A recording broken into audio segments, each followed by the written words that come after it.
beyond. I'm your host, the Tedster, and I am here today to go ahead and talk to you, the viewers, about our campaign, and we're going to get started right now. So last session, they were at the Temple of Set. They went ahead and destroyed Pride, and they were able to get the infamous rose, the desert rose that was located in a special demiplane in the Temple of Set.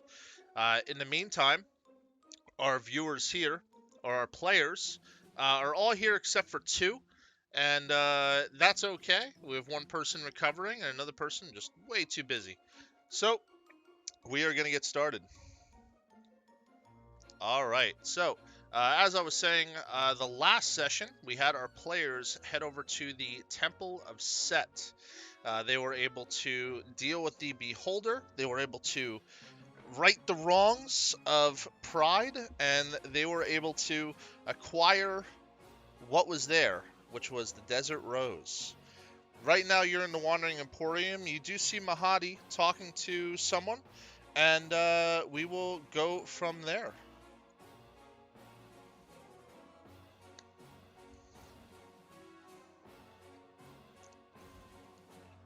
The ball is in your court. What would you like to do? Well, Rorik has a bag of loot that he was trying to unload on someone. See what they would offer him for it. The loot from the temple. Sounds good. With your passive insight, you do remember that over here is where you can go ahead and do that, which I'll do that again because you didn't see that right there. That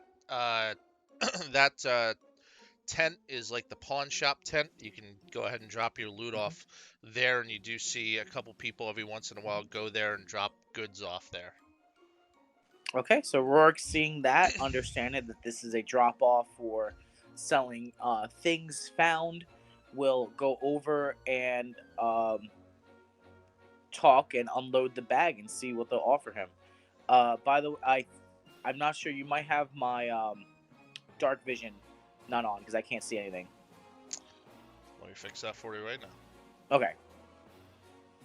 Yeah, I don't even see your token. I'm invisible. I'm even more deadly. I have powers you don't understand. Okay, I can see myself now. Oh, okay. So yeah, Rorik will go and make his way over here. Yeah, so I guess if I'm there, I'm kind of tagging along, and I say to Rorik, yeah, I have some news that I just a little tidbit of news I want to tell the party once we gather some folks together. That sounds reasonable. I'll be. Yeah. Where would you like to meet in this place? I don't know. I mean, I guess we could go back to where we're staying. I kind of don't know where everybody is.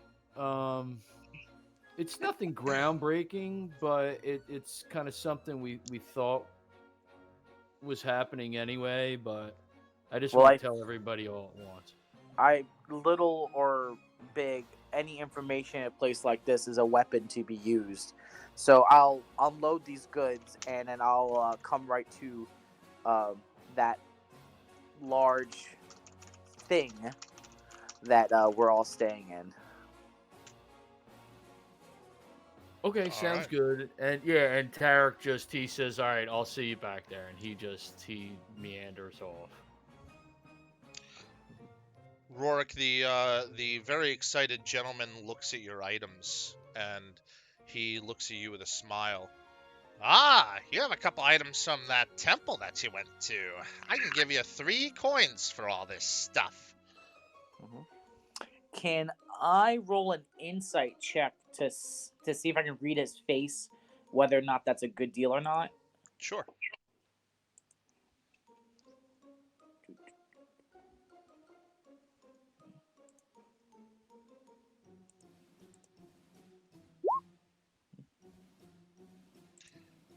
So that would be 11.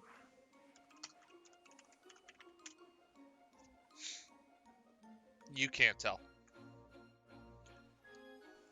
So Rourke, looking at his face, trying to read whether or not it's a good deal, but also not really having an idea of how business works down here, being only here, being a visitor here for not that long. I'll take the 3 coins then. All right. Well, be careful. Do you want me to go ahead and give you a bag for that?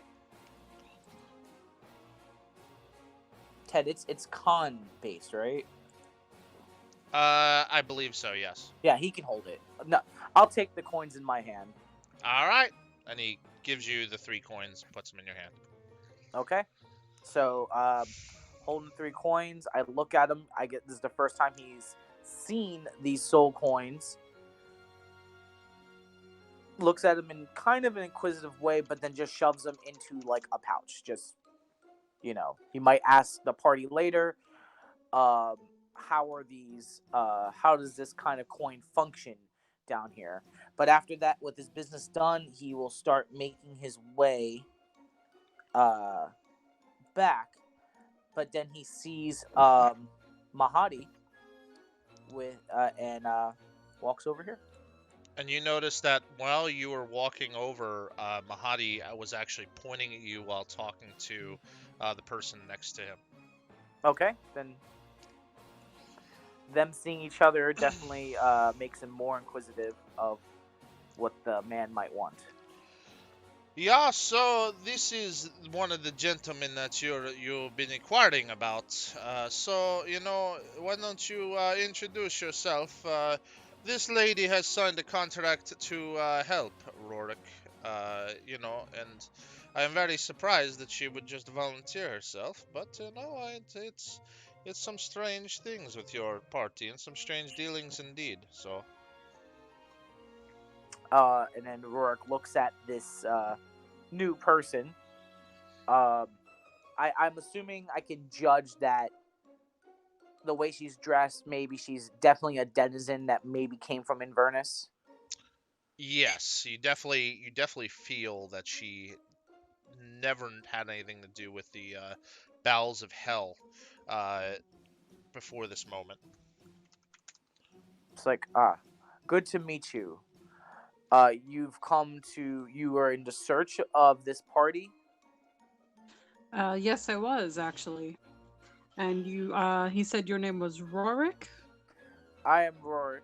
I am not originally a part of this band. Think of me as a substitute for their true partner in this. But I'm sure the ones that have been adventuring down here for this long will want to meet you. So follow me. Huh, thank you. And then I guess we'll go to the, is this the one we were staying at? It is, yes. Okay, so just make a line over there. And then as we pass, like, Beacon and Dega, it's like, Tarek told me earlier that he may have news to tell us. And then I look over at this new person. It seems that she has traveled here from your great city and has things to discuss with your group. Interesting. Yes, we can make our way to the infernal machine.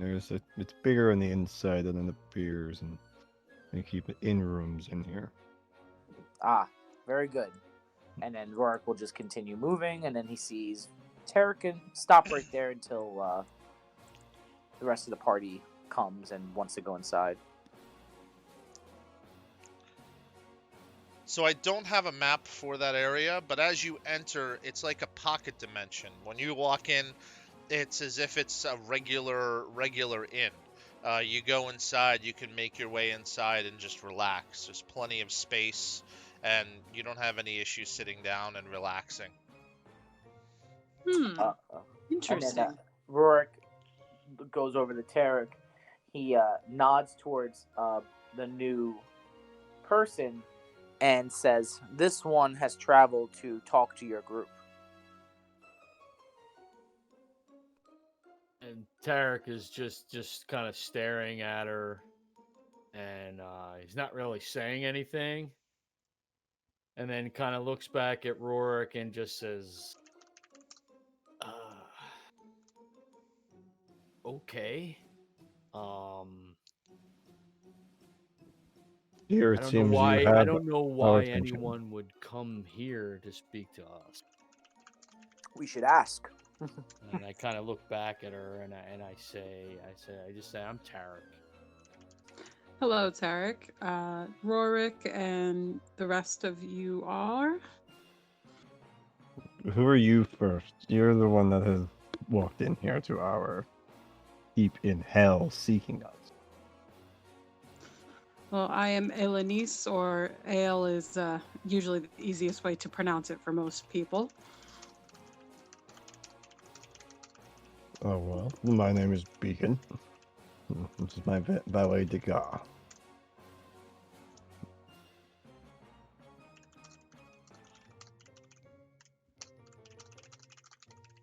But I am a member of the Loris Guild, which is part of the reason why I'm down here seeking you all.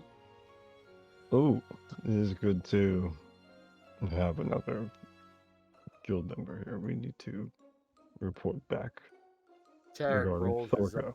Tarek rolls his eyes a little. It seems like everybody's in the Loris Guild.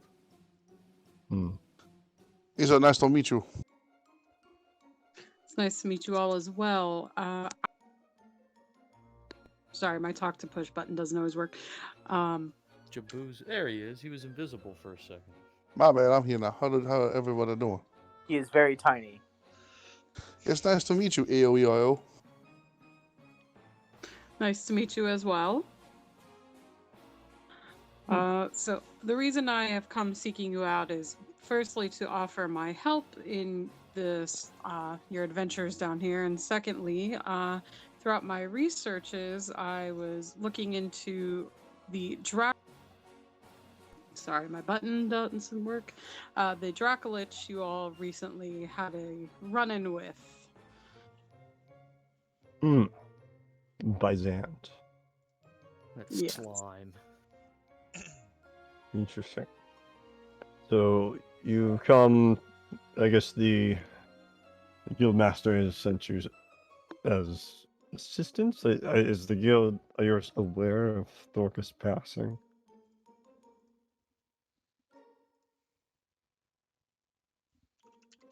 Seemingly the time hasn't been made yet. I believe so, yes. At the mention of Thorka's name, Tarek's face gets grim. Well, you've come to us at a grim time. I'm honest. It's we're, as we've been stepping our way, wandering really through the depths of hell towards pandemonium. Yeah, so we've had victories, but they've been, we're at a crossroads, as it were. Tarek sighs and he looks at everybody and he's like, I'm just gonna say it because Thorka's name came up, but I have a lot of information to rely on from my guild master that he's changed. Thorka? And The guild? I asked him about how, if there was any activity since he passed at the Dock of the Dead in Inverness. I'm just kind of throwing darts just to see if there was anything. But there have been a few individuals who, of course, have gone missing on the fringe. And it's dangerous, but there are reports of a new Dark Knight killing in the vicinity. And I have a strong suspicion that is Thorka. We might have to put him down. Yeah. And Well- I'm just saying that based on Jabu, I think that is a jump to. what Jabu had told us within his commune with his patron. I think I maybe need to be brought up to speed a little bit. Well, Beacon, the information that was conveyed was that basically Sorka's soul is with Bazan, as we know. And it's being slowly tormented and converted into a dark knight, which I think that is complete. I mean, it's just not a coincidence that there's now a dark knight in Bazan Slayer and Inverness. Thorka's activities is part of the reason why I am here. It seems to be a Dark Knight-ish figure is stalking what was safe routes and going indiscriminately on anyone it comes across. But the other reason I'm here is I may have found potentially where this Dracolich's phylactery might be. That's a bold claim. What is this phylactery? It's his life. I think we can explain a nuance of how to destroy a wish to you later, but it's something that I have research on if you can read. But what has brought you to this thought that you think you know where he's keeping it?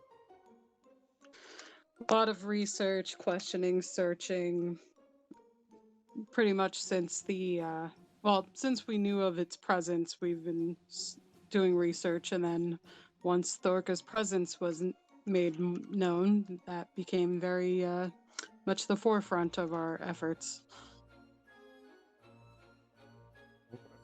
Understand. So, where? Derek, of course, looks suspiciously and just has to do an insight check. For what it's worth. You There- do believe her? So, Ioannis, do you think is that the docks? Is that what along the knight is guarding it or some such? Is that your suspicion? From what?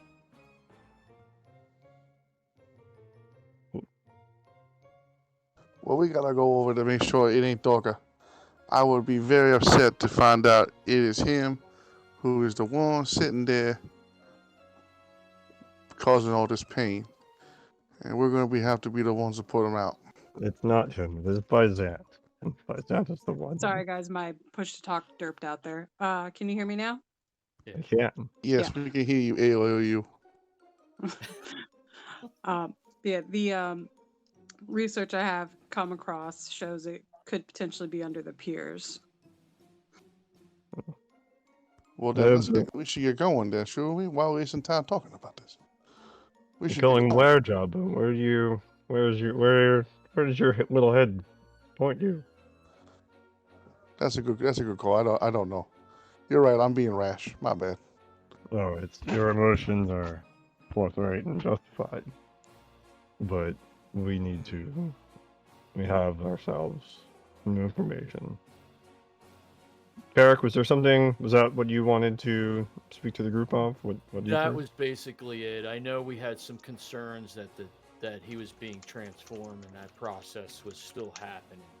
And apparently it seems like it happened way faster than any of us realized. So I can't say time is of the essence anymore.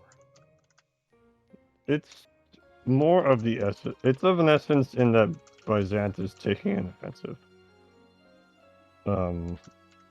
Time equates to lives saved. I understand. I suspect, though, if it's already the Loris Guild is already aware of it, the rest of the guilds are aware of it, and they're all probably starting to take steps or at least send out I see. to monitor what's happening up there. So I having that we have direct before link. us with the panacea as a potential option. The way, still, as has been the way in the beginning, to cure Thorka of this curse. Now with the flower, not only is it a cure, but a boon. We Well, now have essentially, time necessity to be the ones ourselves, to be there at this dark knight's demise, so that we can return There's him a with the lot elixir. of but there's a lot of unanswered questions. We don't know. I don't know. I can't profess for anyone else, but I don't know. Is it truly Thorka? I would say all indications say yes, but we're not 100% sure. Well, even if it's not him, we treat it as it is him. We continue to go the path that we set forth because that's going to be the fastest way to get out of here. Yes, I think we need to see it through. We need to get the elixir. And then we need to figure out if the combination of the desert flower and the elixir will be a positive in killing that slime. I will have to. I will spend some time to relook and perhaps cross-reference are the you research that I've speaking done. of a potential brewing combination to help destroy the Dracolich and with the phylactery? Indirectly, but potentially. I have booked here that we obtained in the first way of hell from a Mercolite, a master of souls. And in here are some of their kept secrets, along with their crazy musings on skeleton anatomy. And I spent a week or so thinking through it. This is how we found notion of Agrogoth and the Desert's Night. And this book here states that there's some method to combine the Desert's Night with Panacea's elixir. Not only so that it changes the elixir, empowers the elixir. The elixir is known to be able to cure any disease or any curse, but then with the power of the Desert's Night from Set's realm, it will turn that curse instead into a boon. That does sound very familiar to what I've been reading, but I do agree with Rorik that going forward to get you all out of here is the fastest means, because from the reports I've seen of this Death Knight that potentially may be Thorka, there's already been around 16 deaths of women and children. And well, out of here has never been a concern. We could all just go ask Mahadi to send us home at any time. I believe that we need to discuss our proximity to this pandemonium and the temple that is there that houses the elixir. well, however the rest of you wish to proceed, I'm here merely to offer my help. I think we should go to the next town, Pandemonium. We could probably find out more information over there. A Buddhist pandemonium is much, much more than the next town. It's an entirely different realm. How do we get there? Well, I have an idea.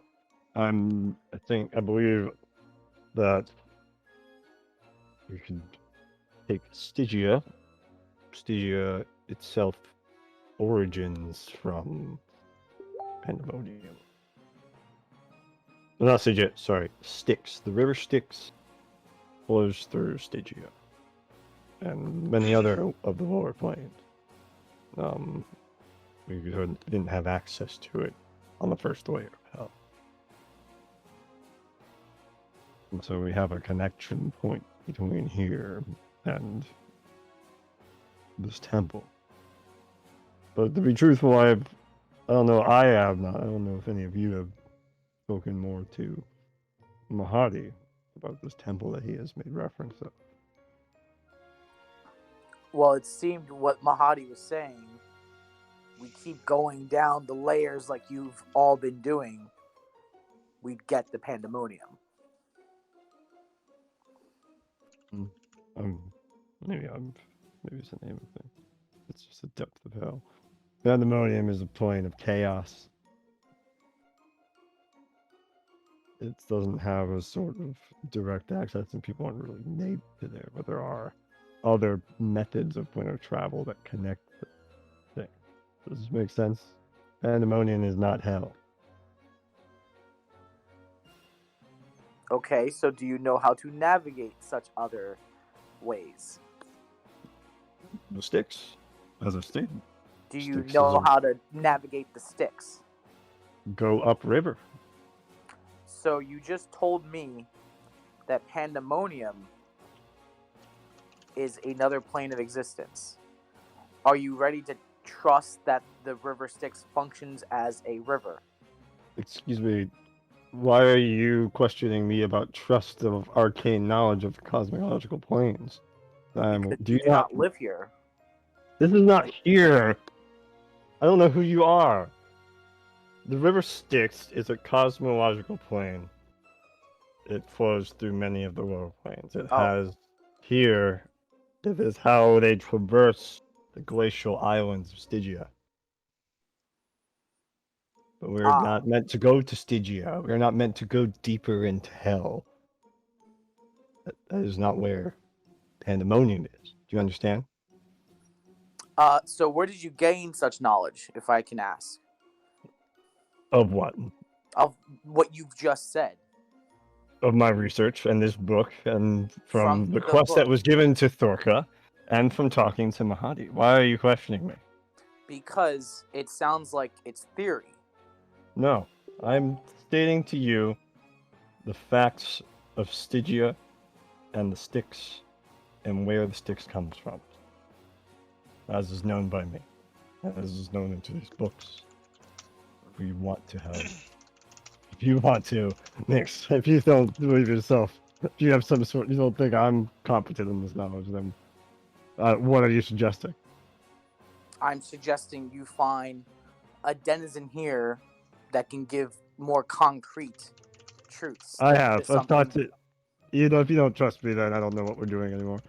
We have a path towards this temple, and what we could do is just have Mahadi seems to agree just to take us along the way, and he is by the power of Asmodeus, we are empowering hell, as it were. But here we are now at a crossroads, as I stated at the beginning. We have traveled down this far because we have needed to. We are not going any deeper because we do not need to. Well, that seems like you don't want to go any deeper. No, and because pandemonium is not deeper. It is not a layer of hell. Well, It is not of the nine. Tarek sighs. He pulls out the flask and drinks the bile whiskey and looks at everyone and just says, "Look,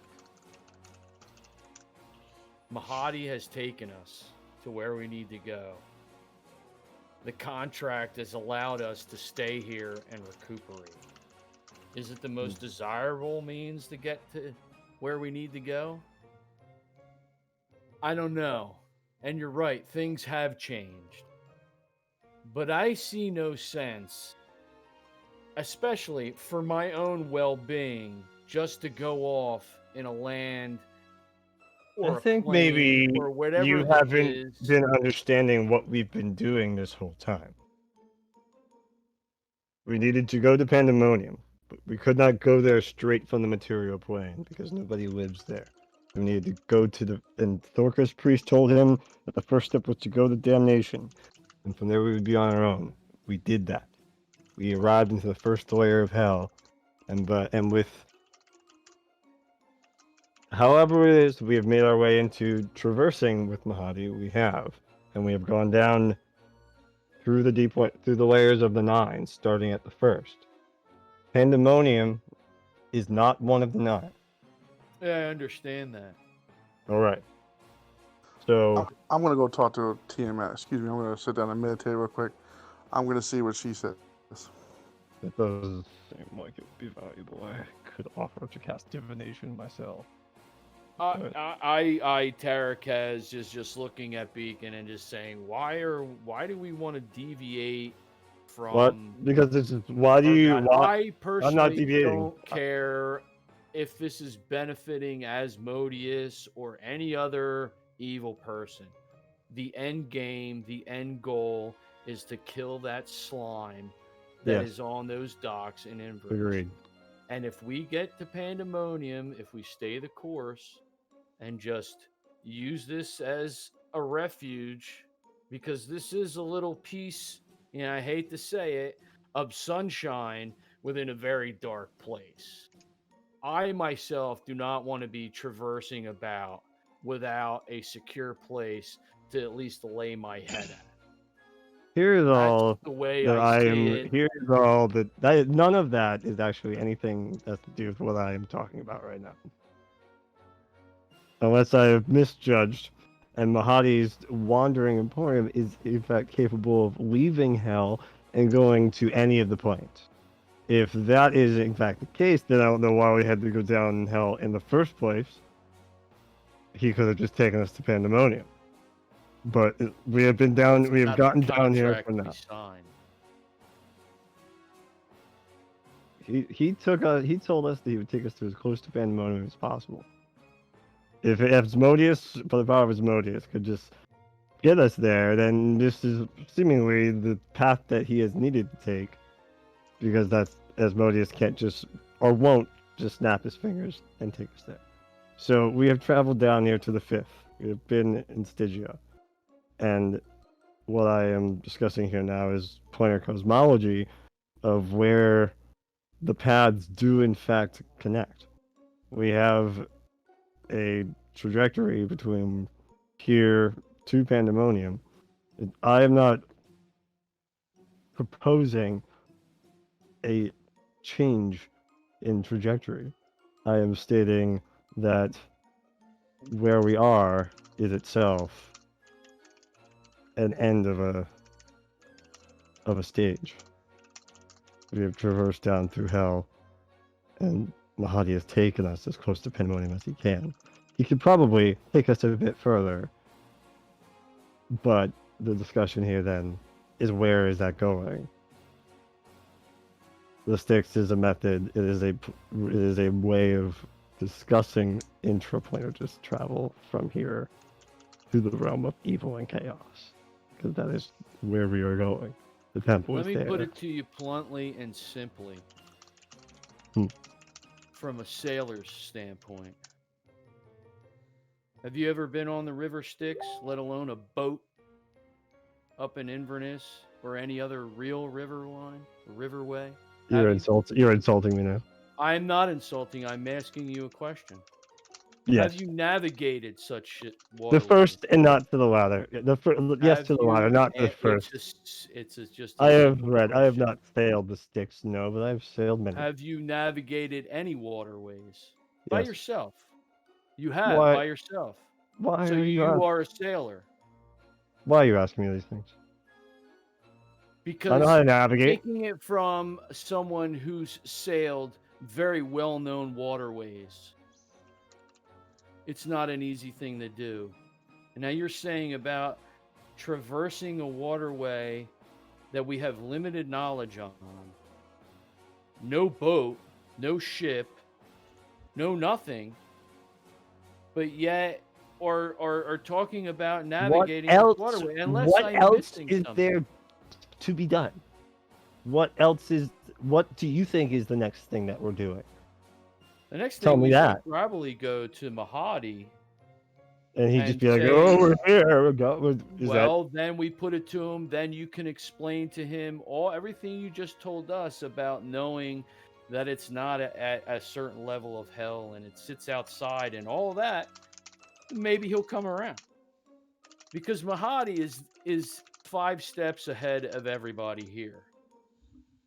No matter how smart you think you are, you're not smarter. Thank you for that again. He'll come around to do what then? What are you saying? He could then say to us, "Oh, okay, let's go to Pandemonium." I don't Mm. know. But All it right. just seems to me just slightly foolish. And I say this as an To experienced discuss the planar waterway. trajectory that we are, in fact, in a crew on a ship that none of us have any hands on the helm. We don't know the names of any of these infernal beings around us who crew this ship. Mahadi has complete control of the direction of this vessel, and we It's right go here, at his right whim now. because This is his own demiplane. Of course he has control over it. That's the deal he made. That allows him to navigate the plains of hell. and we are leaving hell.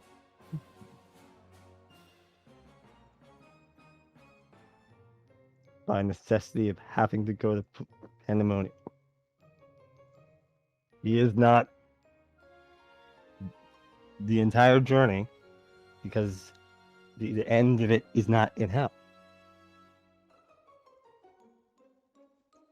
We have to step into different waters now.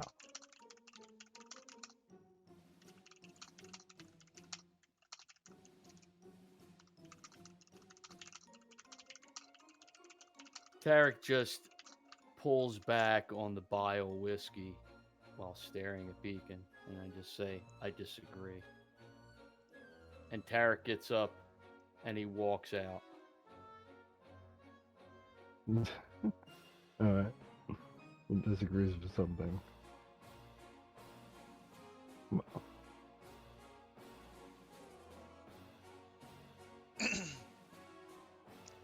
If you all want to go see what Mahadi has to say about where his next step for the past year, then sure. Tarek, as you step up to Mahadi, you see a fairly enraged demon that's kind of talking to Mahadi, and Mahadi is talking back to him in demonic. Wah, wah, wah, wah, wah, wah, wah, wah. That's what Tarek hears. And then finally afterwards, the demon just shrugs his shoulders and then walks away.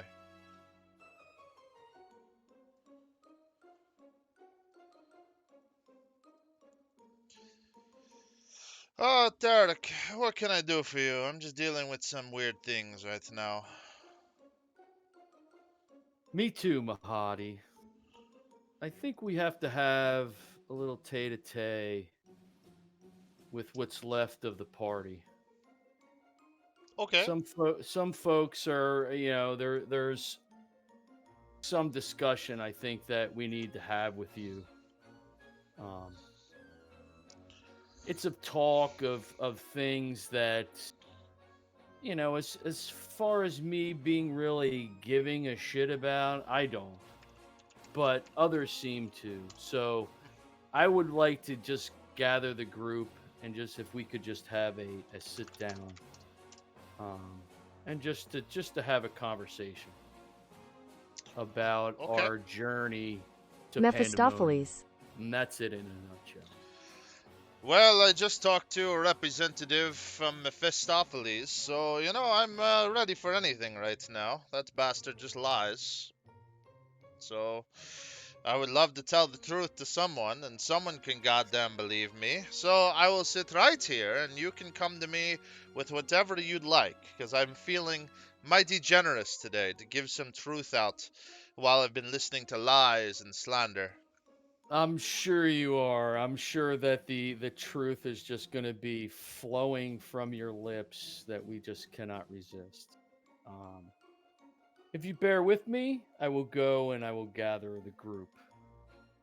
And Tarek turns away and he starts walking back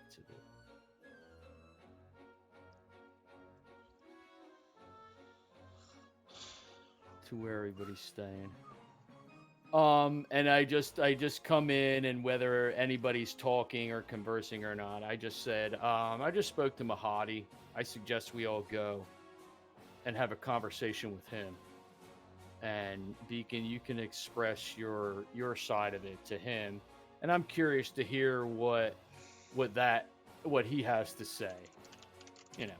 The more information, the more knowledge you have, right? The stronger you are. And then I give him a wink, and I just kind of then leave again. Why don't we first see if Jabu learned anything? Jabu, Did strippers union gain you any insights? At the moment, Jabu is in a very tight and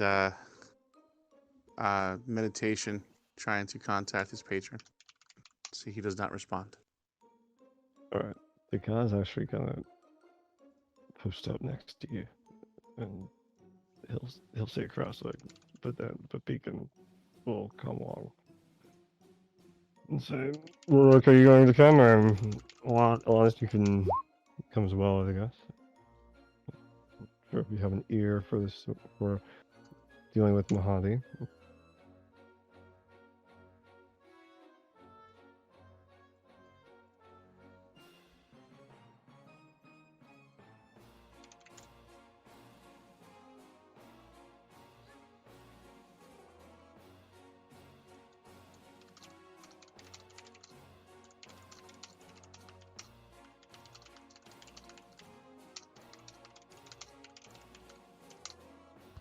Has it been long enough for the meditation there, sir? Yeah, I'm typing it out right now. Can hey guys, can you hear Lewis? No. Nope. Okay, Cat Now told we me can. someone Now asked I me a can. question, and I lost complete connection. Sorry. All right, we're going there to go talk to Mahadi. He just nods and then starts walking.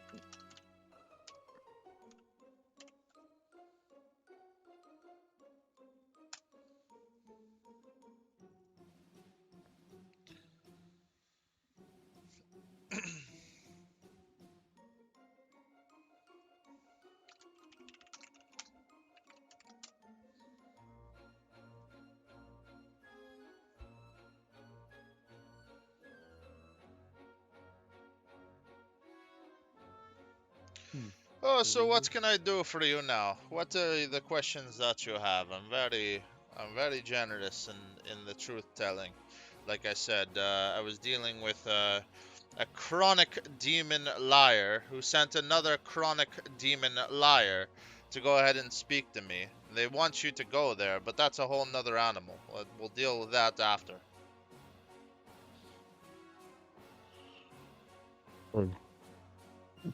The servant of the Lord of this level of hell. Is that what you're talking about?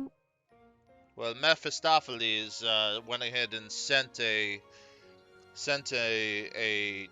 person to go ahead and speak to me, explain to me that under no uncertain terms that they have a proposition to give to you all, and it's something help you and whatever. But you know, I don't know. He's a chronic liar, so I don't know what you'd be getting yourselves into. I would probably cast something on you before you go there. I don't trust him as much as I trust a steak cooked under the raw heat of hell, you know? Ooh, yeah, it's not good to trust Mephistopheles. But talk It to Well, doesn't me. seem like that. Yeah, but talk to me about any questions that you have. You know, I'm here. I'm not enjoying any of my treats right now that I normally have delivered to me from Inverness. So I sit here and wait and listen to you. Poop. Well, it turns out that Tiamat don't know where to get there. She can't help me right now. Hey, I was wondering, sir, do you know a way to get to Pandemonium? Or or Well, anything about a Shadow Knight? I don't know anything about the Shadow Knight, but that doesn't really ring any bells. The reason why we are going so deep into hell is because it is very easy for me to send you through to Pandemonium if we get all the way down. So that is the easiest way to go, and I have to do what Asmodeus is hoping for us to do and what he commands. I gain all my power from him, so I do what I do to not only help him but to help you. I am in between everything, but I know that there is a very easy portal to get there at the very bottom, the last layer of hell, and then from there you will go do your thing, and then I can either get you out of there before any harm has come to you, or you can do what you need to do while you're there.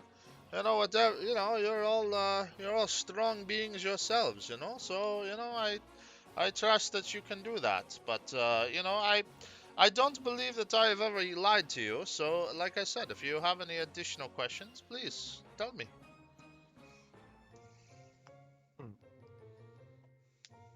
I guess I have some understanding, and I think we spoke a little bit about the sticks, but sticks coming from Pandemonium seems to me to be a way of when are we branching out from the necessity to comply with hell and evil in this way. And you have many large vessels here of infernal design. I don't know if there's ways to acquire vessels that could sail through the Styx. No, But that's actually a good question. I don't have anything that is of hellish design that can ride the river Styx. The reason why is because it is not, the river Styx is not just a place where nothing resides.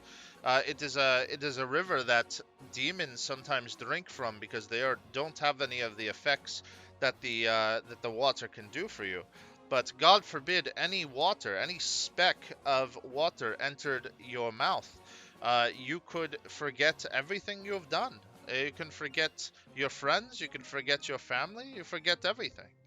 I mean, I can definitely provide you with a boat. I can get you a folding boat. It's really nice, actually. It comes in a little small chest. Then you say the magic word, and then it unhinges itself, and it becomes this nice big boat. I should say by nice and big, it's really like a rowboat.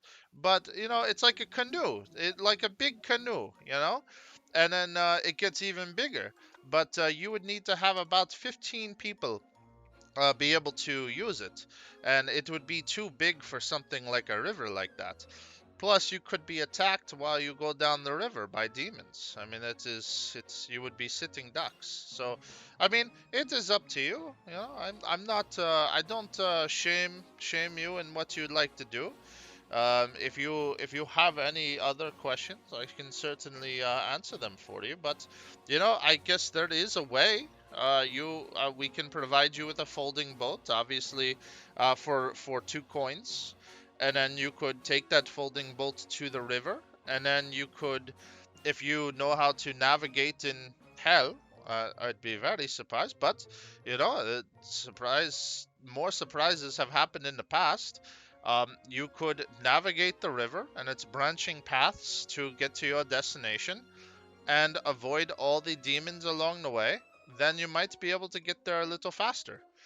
But I will do the best I can to get there for you as fast and as safe as possible through Asmodeus, if you trust me. So. I guess my follow-up question, both those sound interesting. Um, Follow-up question I was going to ask was about navigation. I guess, and I guess this may be twofold. The first would be towards an upstream towards Pandemonium itself, but then I wanted to. You've mentioned to us, and in fact, you've been the only one that we've learned of this temple that houses the elixir. The elixir to us is stuff of myth, and I don't, let alone trying to contemplate the realm of Pandemonium. But I guess my question to you is, I have this amulet of the plains that Asmodeus has borrowed its use from this point, but I don't know if it could be used on Styx.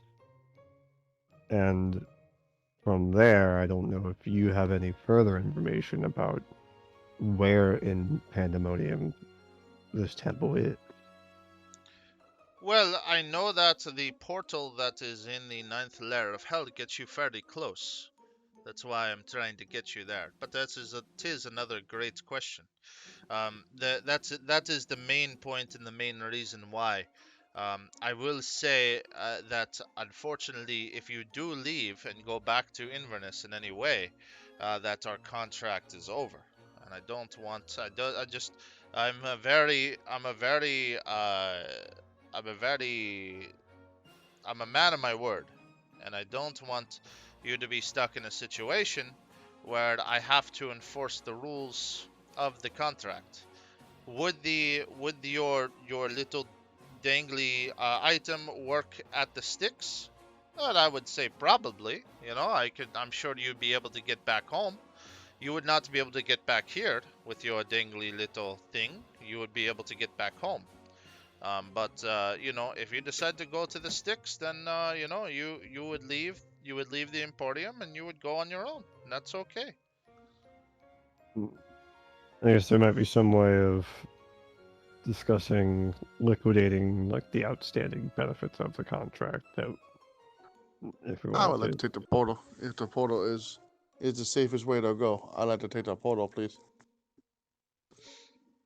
safe is at this point is safe going traveling to the deepest depths of hell versus sailing a river upstream.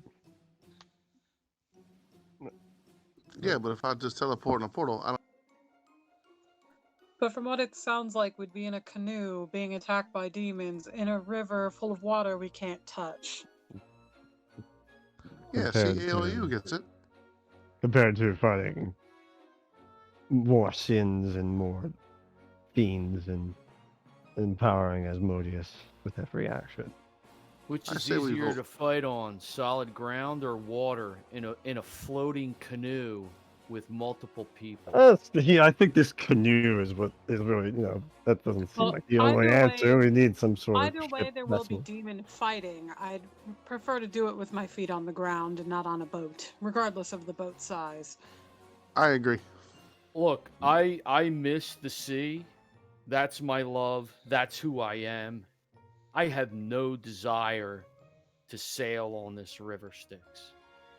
Now, if it's something the party and he looks at everybody and gives like 3 seconds stare at everybody. If everybody wants to do that, then so be it. But from my experience of sailing and being on the seas and knowing what can happen at any time, and I understand this is not like anything that I've been on before, I think this is a foolish idea. And that's all I'm going to say about it. I think that it's, to me, potentially less foolish than continuing to do, who knows, the gods know what, every layer of hell as we go. What is to help each archfiend is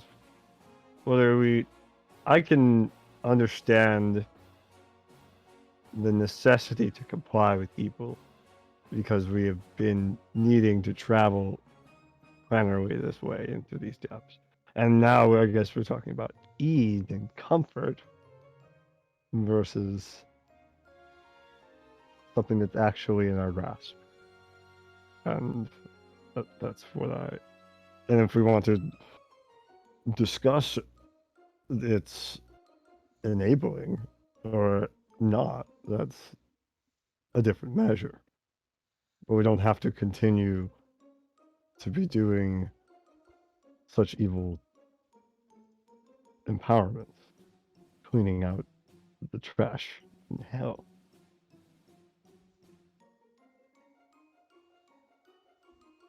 Does this make sense? Am I reaching anyone here? Tarek is just kind of shaking his head and kind of chuckling and just saying, You're laughing at me? yeah, a little bit, just a little, because you're talking about continuing cleaning the trash or aiding Asmodeus and evil and all that, but you've already done that. So why stop now? Because Hail we There's have greater good in continuing on what we need to do. there's the greater good at the end, and we have 'Cause needed to get to this there point. is an end game to this. We have needed to get to this point because we could not, from Inverness or from damnation, achieve this trajectory. I mean, I just don't understand why you can't see. I just think this is just a very dangerous idea where every other Of course, I transport- could see it. I could I see that think the danger. every choice we have is going to be dangerous. I am opting for the one that is the lesser evil. But the highly more dangerous. Yes, but the lesser evil. Well, That's the Tarek two says if evils. that's going to kill me quicker, I have no interest.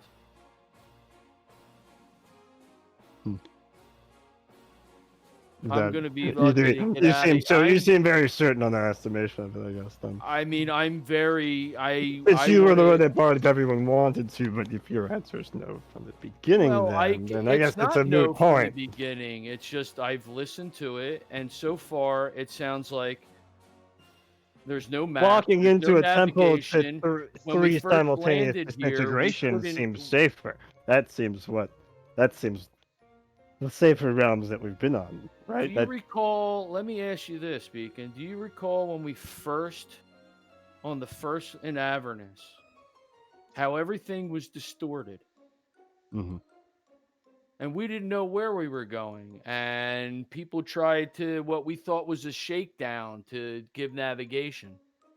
Everything was distorted. And we never took any time to even try to navigate. Instead, but Jabu got signed into this. But everything was distorted. Um, So, as I was going to say, don't you think that if we set out on our own on some unknown waterway, that everything else is going to be distorted? I can navigate waterway. Not Right. down here. You don't want to even try? Look, I like don't to wanna go on a gamble. I like to play games. I like to take risks. This is one risk I just don't see myself playing. It's the same. I equate this to the same as, and I point to Jabu and Jubu playing the drinking game. That risk No one is has instead won being since. paid out in interest dividends to Asmodeus. No one has won since. And if anything, all that game has done is produce more souls for down here. So which is the worst thing? Us continuing on our path that we know we can get from basically A to B, or deviate from that to take what you feel is a less evil path, but a highly more dangerous path that we may all be killed on and never complete the end game, which is the ultimate goal of this, is to You're get doing out a- of here and You're doing a get great job kill straw that manning, slime. and I can understand. I can see how. this Okay, is so going, so. how about we bring it to a vote? No, I don't think we need to. It's fine. Good. We could just talk about whatever. I am all about democracy. Tarek just puts his hands up. If the party wants to do this, then so be it. Let's do it. Okay, I'm going to ask a question then. Do we want to sail navigate on this, explore on the dangerous waterway, or do we go the other way? It's pretty much that's that cut and dry. Rorik, what would you vote for? I would vote on just continuing the path you've been on, where the waterway is. If the sailor has no idea how he would navigate it, what am I gonna do? I'm no sailor. I travel the lands. All right, so that's one vote for land. How about you, mysterious lady? From my cursory understanding of all this stuff, the land sounds safer. That's 2 for land. And Tarek, you've been pushing the whole time for land. That's 3 for land.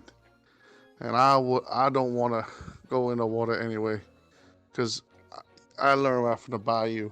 There's things that travel under the water, and if you don't know what's in there, you never go in.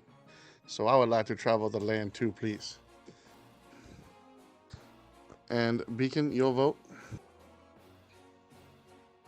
As I said, not necessary. Okay, now that's the guys. The guys, your vote? The guy actually is kind of shifting. He looks at you with like a small face, and he's like, I do want to say no, but I thought I don't have that many lives to live, so but I'll see. I'll go with what the rest of the crew seems to want to do. Okay then, that's 5-1. Then I guess we're going to go ahead and go to land. Well, how do we go about doing that? We need a guide. Mr. Demon, sir, can you tell us how to get there, please? Uh, uh, he just chuckles a little bit and he goes, "Well, this has been a spirited conversation, but when I'll help you as much as I can, like I have been. It is that simple. But regardless of that, the next task I have for you, so that we can push and pursue to get to the last lair of hell, is that I need you to help a bastard of a man. And I am definitely willing to help you in the meantime while you go down there. So that is what I can offer to you. Mephistopheles, or Mephistopheles, or whatever the hell his name is, the bastard. I don't even know. But he has this nice palace and is filled with some interesting tidbits. It's been abandoned from long ago. He has described some weird being that seems to come out and hurt everyone every once in a while. And I don't really know what the details are, but from what it sounds like, it might be a sin.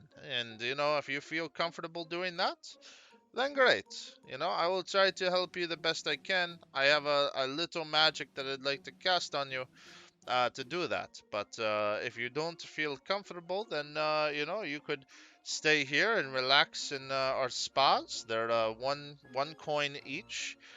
You can get a haircut if any of you need that. That is 1 coin. If you want to drink some wine that is not bile, that's free. That's part of your food package. It's completely up to you. But I warn you that if you go down there, it will be tremendously cold. Very, very cold. Shiver. How your nipples get cold. They get hard.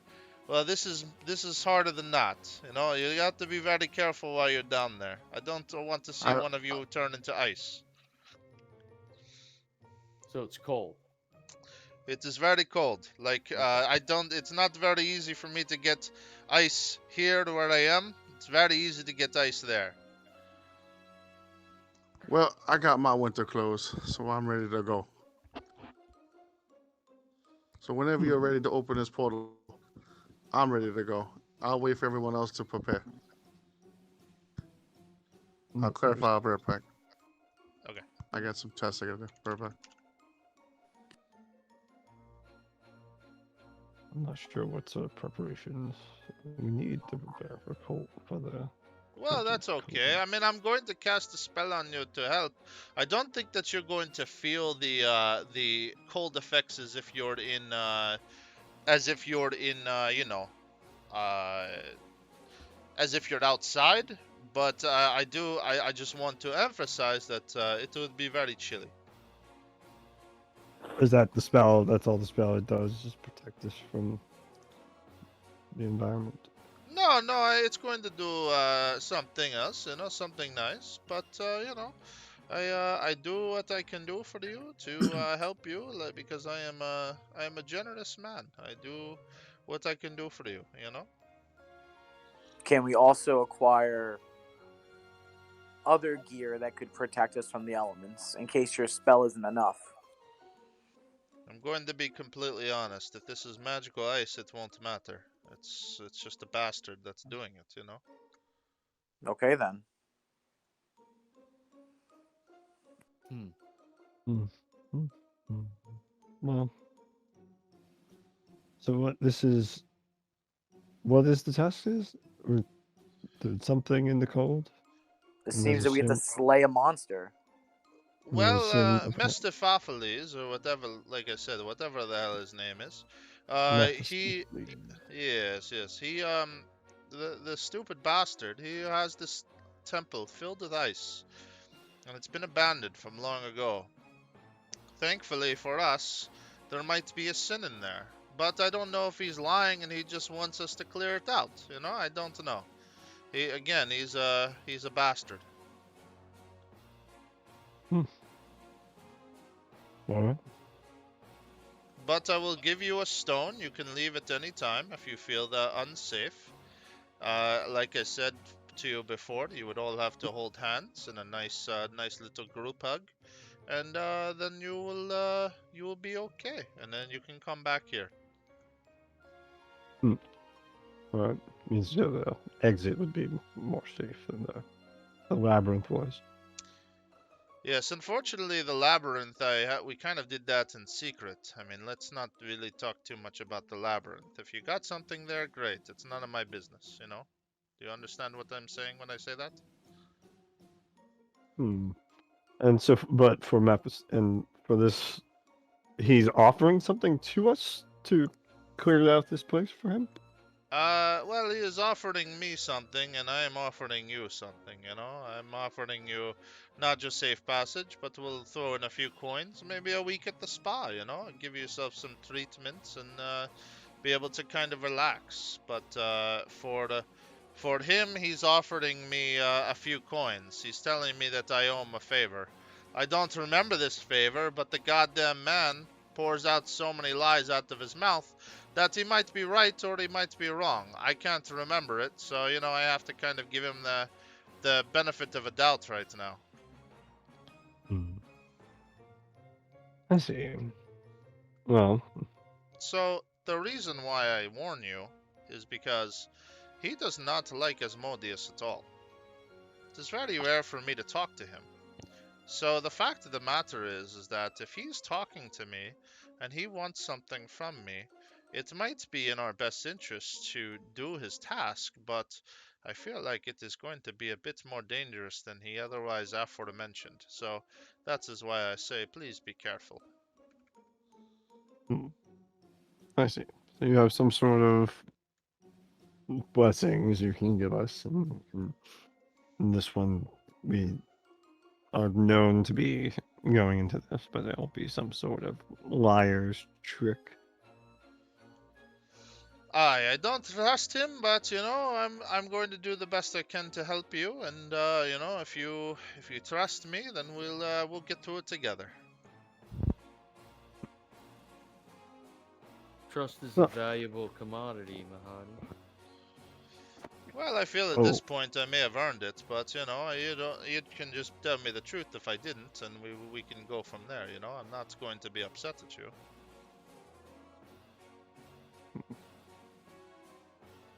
I just look at him. I say, you know me. I don't trust anybody.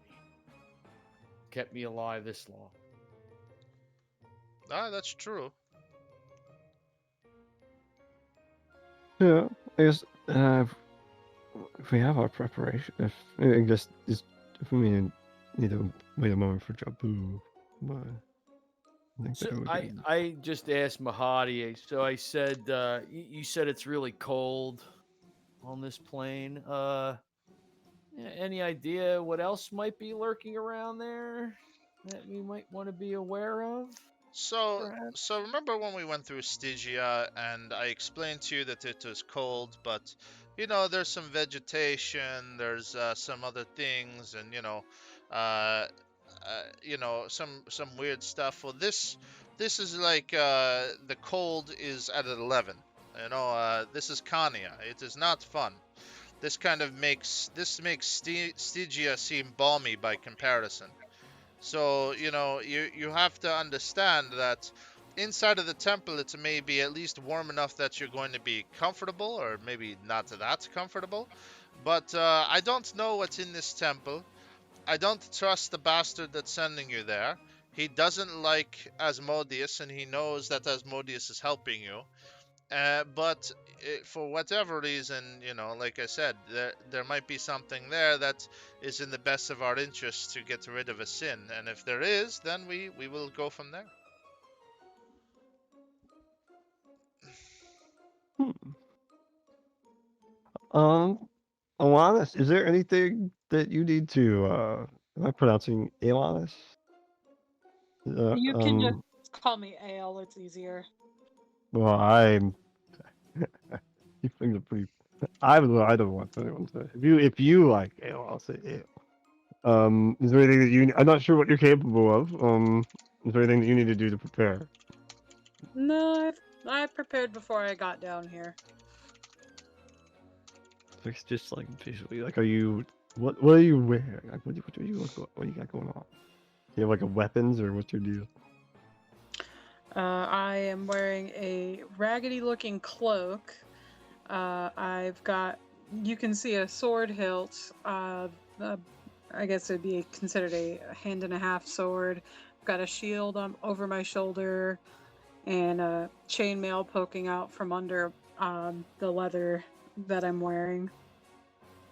Okay, cool. Interesting.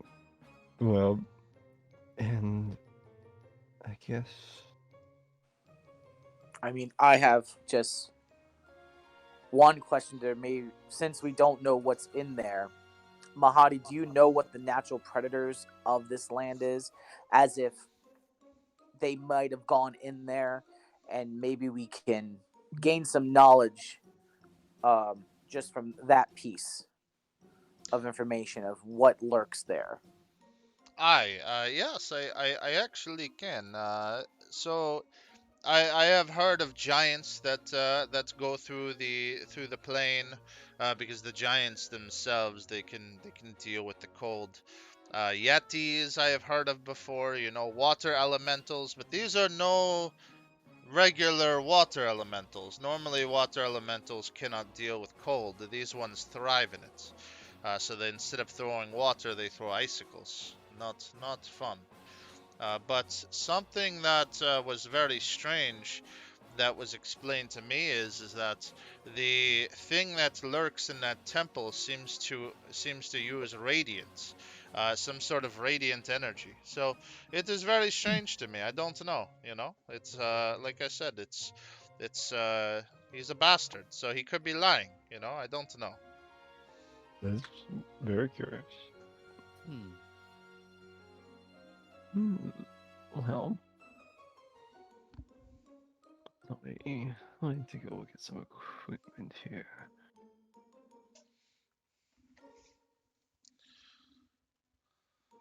Should I? I guess I want to ask out of the game. I guess about there was like an armor like that Tignum had made. And does that need Tignum to like operate, or is that just like a magic item you made? Nope, it's automatic. It doesn't require that. Tignum just was looking out for Degas. Otherwise, it works the same way. Okay, cool. I wasn't sure if it like was an infusion or something. But cool. So Degas like kind of strapping on his. Well, Like, out of game, do we want to? Well, I guess all you casters kind of do that, so that's kind of fine. Do you think it's we should get something like some sort of like, I don't know, alchemist fire kind of stuff if like we fight things that are real like hmm. you Tyler, you know what I'm kind of getting at? Like, Yeah. Well, so the beacon is looking through. He does have an alchemy jug, so he's able to make oil. But that's probably a different kind of than throwing like a napalm. Beacon says I can create a bonfire or as a cantrip, just sort of control an area of flame. But I think often the idea is that things that are this cold aren't like susceptible to fire so much as that cold won't do anything to them. Right. No, I mean that's fair. That's fair. And I guess honestly, let's just say sake of conversation that fire does harm him. It would be the magical fire that the casters can do. So yeah. Probably still helps, but So but that's what I'm just saying. Like I don't think I think we're good. Like honestly, any other items, like we have magical implements to attack, and the casters, you guys have magic to use. Dega is still our tank, to get in the way and help us out. and he says, "And I have a breath. I can breathe if I dragon could, breath." well, that's really cool. Yeah. Cool. And Tyler, I would say also focus when Degas, unless there's something you see that you need to do. My just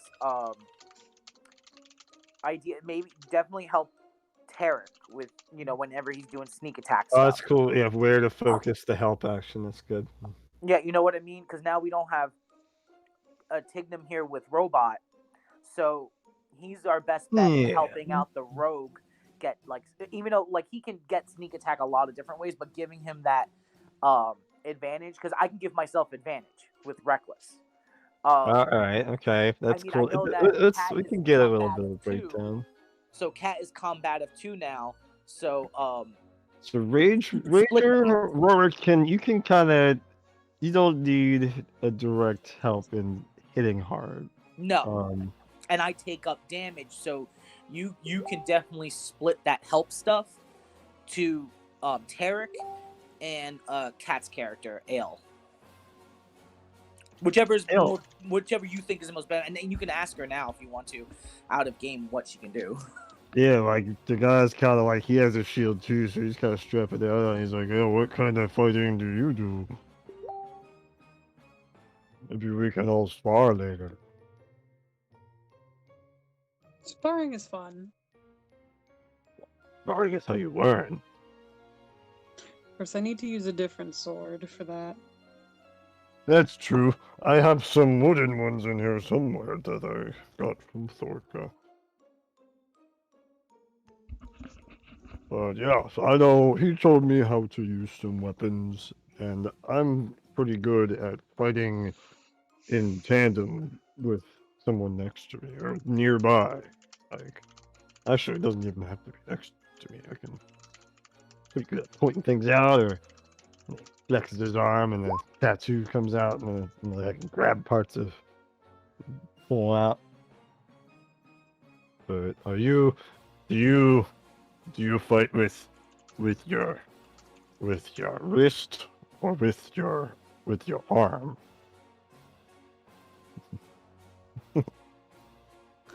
Well, I fight with sword and shield most of the time. I know. I'm asking if you're dexy or strengthy. All in the wrists, but also in how you present it. Okay. So I could be next to you. Do you like battle buddies like that? I can actually help battle buddies. That's great. And he kind of like does like a shield 5. Yeah. Okay. So we have maybe some kind of formation.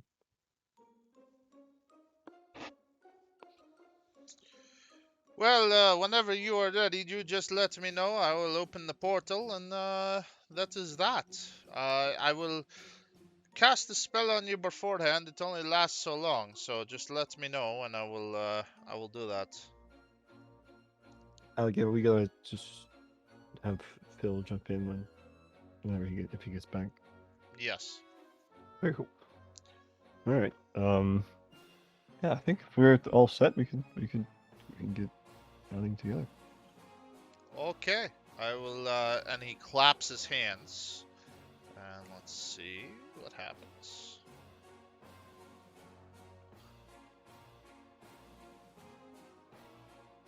Okay. All of you gain 34 temporary hit points. There's 4. The big one. The 34 lasts 1 hour. Oh. I guess while we're still Yeah. out of game, Tyler, you saw that we're level 10, right? I did, yeah. I got a. It's actually because it's 7th level sorcerer for me, so it's just real easy. Oh, okay. I meant to say something way in the beginning, and I just kind of forgot. I just wanted to make sure you were up to date Yeah, on things. But cool, no worries. awesome. Shut up. All right. Well, at this point, good luck, and you'll need it, I feel. And then he claps his hands again, and the portal appears. Once you enter the portal, you will be brought into the other area.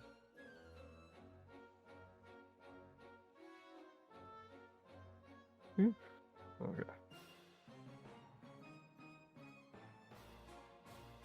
Wait, what? So we just got a spell casted on us. We got Okay. 34 temporary hit points. It lasts for an hour, and now we are going to go into the portal to go to the ice temple. Oh, okay. Yeah, okay. Everybody Alright. in, everybody in. The portal only lasts so long.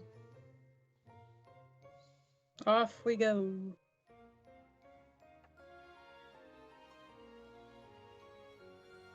Yoink. And Alinus, just put your token over there to recognize that you are going through the portal. Perfect. At this point, we're going to take our 15-minute break before we start the dungeon, because I just got back. otherwise... Well, Yeah, there me you go. too. Well, now you guys get 15 minutes. You get to poop, you get to pee, you get to do whatever you want to do.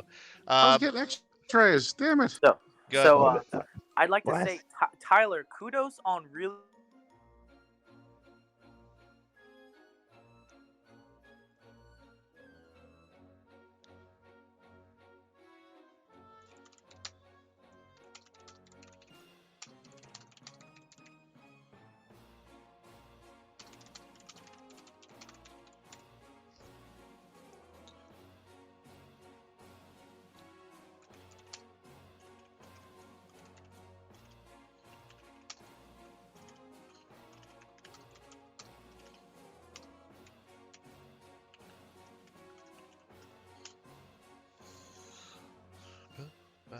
All right, guys, we'll be right back.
coming back. We don't have a splash screen for that yet. I have been a little too lazy to make one yet. Sorry. We're getting there, though. Let's see. Oh, he's talking a lot.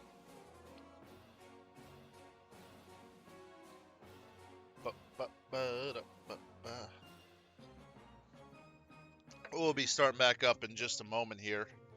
But everything's been good so far. A lot of great role-playing, a lot of great things that are happening. Pretty excited for these players to see if they can handle the temple. Should be pretty interesting. It would be nasty. Just kind of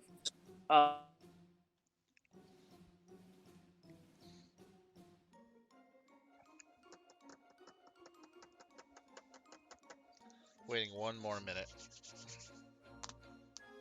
Ugh. Just had some pizza. Feeling good.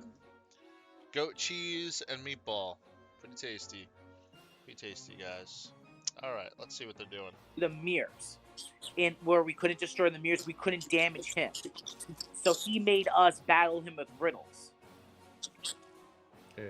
Oh, riddle. And Like what? Wait, Jabu, you got the three of you? Oh man. Wait, did I hear that Chicken came in late? Jabu did one, I did two. And I was really surprised I did two. Because I hate puzzles. And I hate riddles because I'm not good at it, but I was actually able Smart to bear. answer them. No, I just like no. Not smart, it was just lucky because I hate riddles.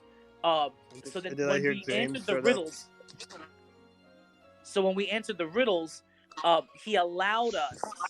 He took his shield off because he wanted to die. He was done. Yeah.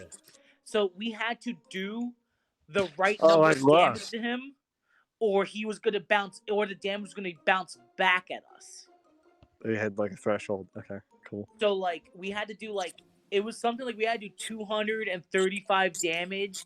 Yeah. And Jabu, I think was it Tarek or Jabu that did like the last bit of damage, and we were at like 236 or something like that. Okay. Where It was Jabu that I think did the last bit. I think we were The pride was acting kind of like Lust was, like tired of being the guardian. not like Lust, where he was totally like if we didn't play his game, he was just gonna murder us. Because he even let us attack him first, and to show us that we couldn't do anything to him. What did you get? I didn't even get. What did you get? Oh, I'm sorry. So we got a sword, but we had to destroy it because that was the key into where the flower was. Meanwhile, the sword had the wish ability. It had the wish spell attached to it. What? So it was one of those things where we had to make the choice. We could have left and kept the sword and just like, well, whatever. Or we could have got the flower. So I don't think it'll ever come up in game. So at a game, if you use the wish spell first and then put the sword in, it wouldn't have worked because it uses the wish to open the door. Can you tell us the other things it did? It was called a lucky blade, so it's just a +2 blade with wish on it. Oh, that okay, yeah, the lucky blade. Yeah, so I think it has the luck feat like that halflings have. Built into it. Yeah, cool. And then it's got like a luck point or something. Yeah, and then it's got +2 to attacks, and then it just has wishes that respawn. But this one in particular only had one wish. So that sword was used to unlock the way to where the flower was kept. It literally was like a keyhole. We put the sword in, and it broke the sword as it's like to open the door. Yeah. Big stone door into another room where the flower was. Yeah, I'll have that uploaded tomorrow. And then I definitely suggest, if you haven't watched it, definitely watch it, because I think that it was crazy. You know, and they were so close to party wiping at the end. The beholder almost killed them. I wasn't holding back. They were very dead.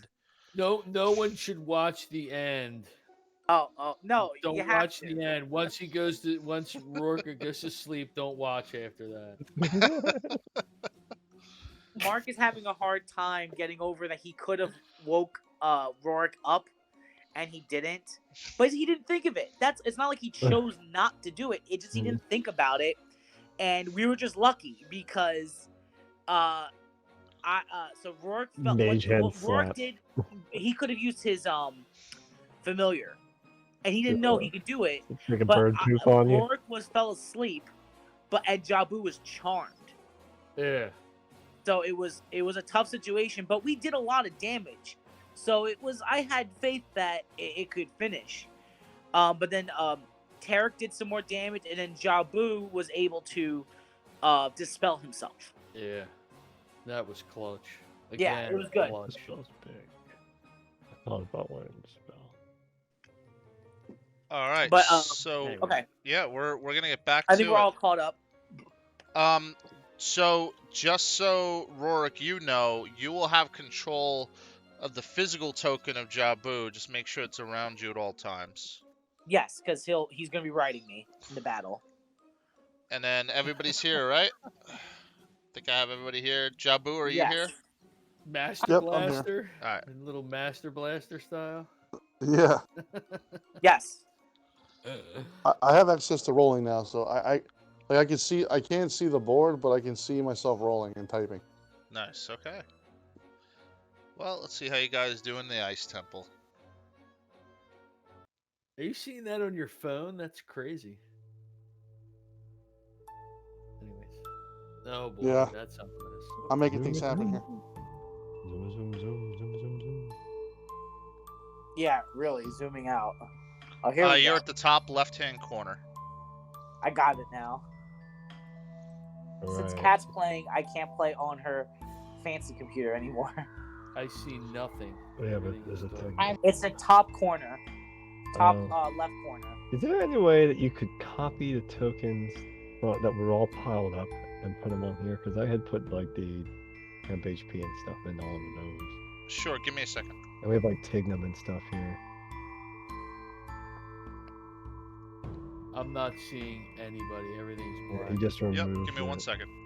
Did you? Are you sure you're zoomed out enough? And Oh, it's I top left see the corner? whole Yeah. black square. Yeah, just hold him there because he's switching Alright. the tokens. Okay. And we Yeah, reduced all the like icons. the different pages have different copies of our tokens. So yeah, there we go. 20 is crazy. So now this is the tokens that we just had, and they have this. MV, Correct. DMs, and 'Cause, 20. yeah, it's all been different. Like I realized, like, oh, that's like the HP from like 2 sessions ago. Yeah.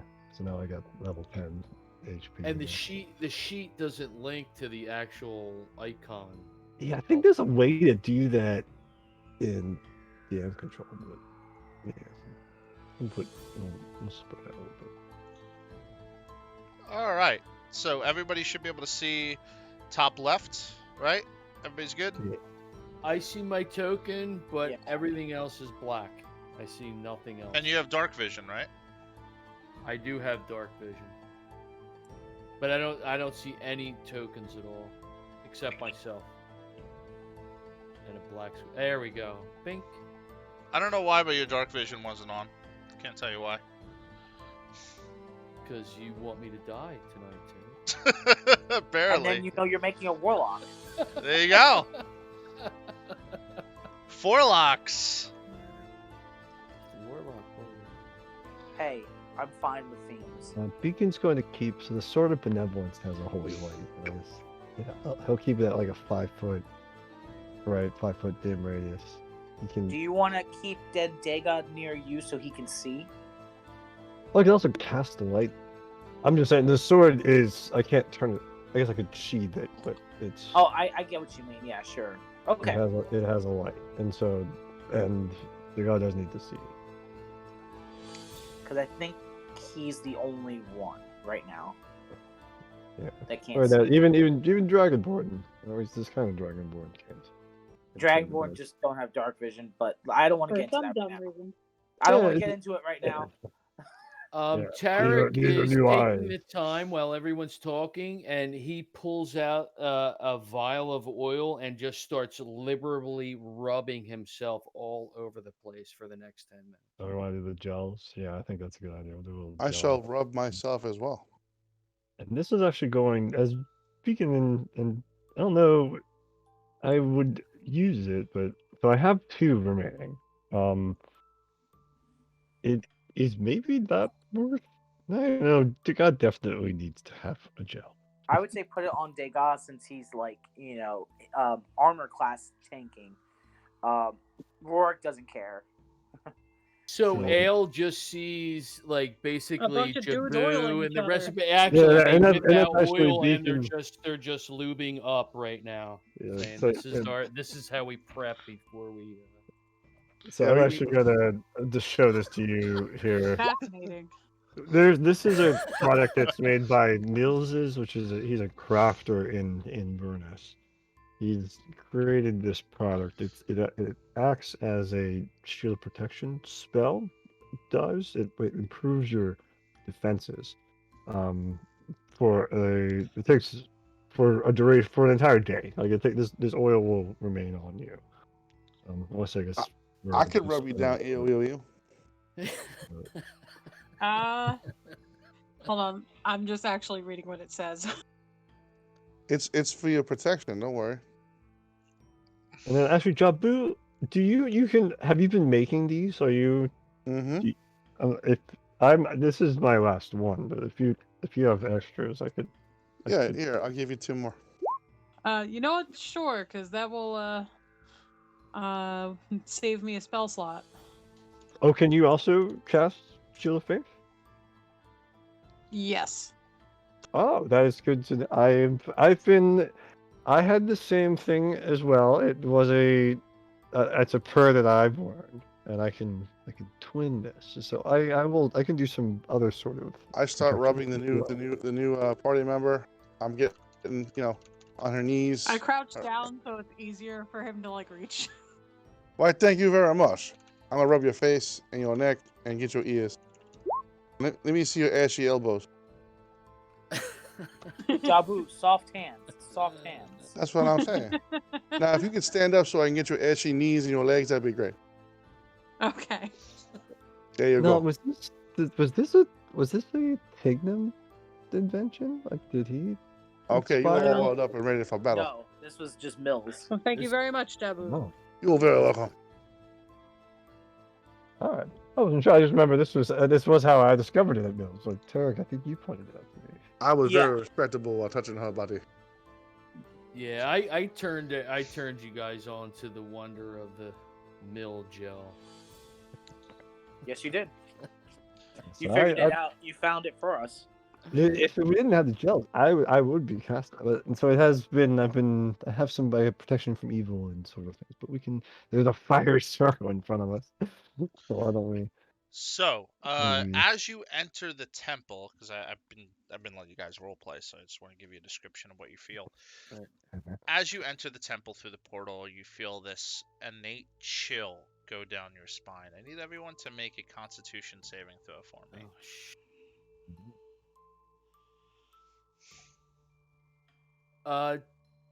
Just quick asking out of game, Ted. It doesn't matter. I don't have the sword drawn. Okay, I'll ask you later.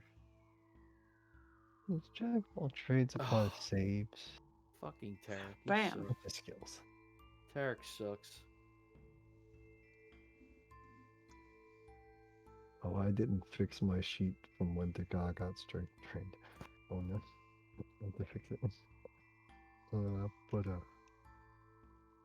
There it is. Begins. That's Degas, okay. Yeah, it's Degas good and Tarek, you feel like this chill is just almost unshakable for you. You're not really sure what that means yet. Everyone else shook off the chill for now.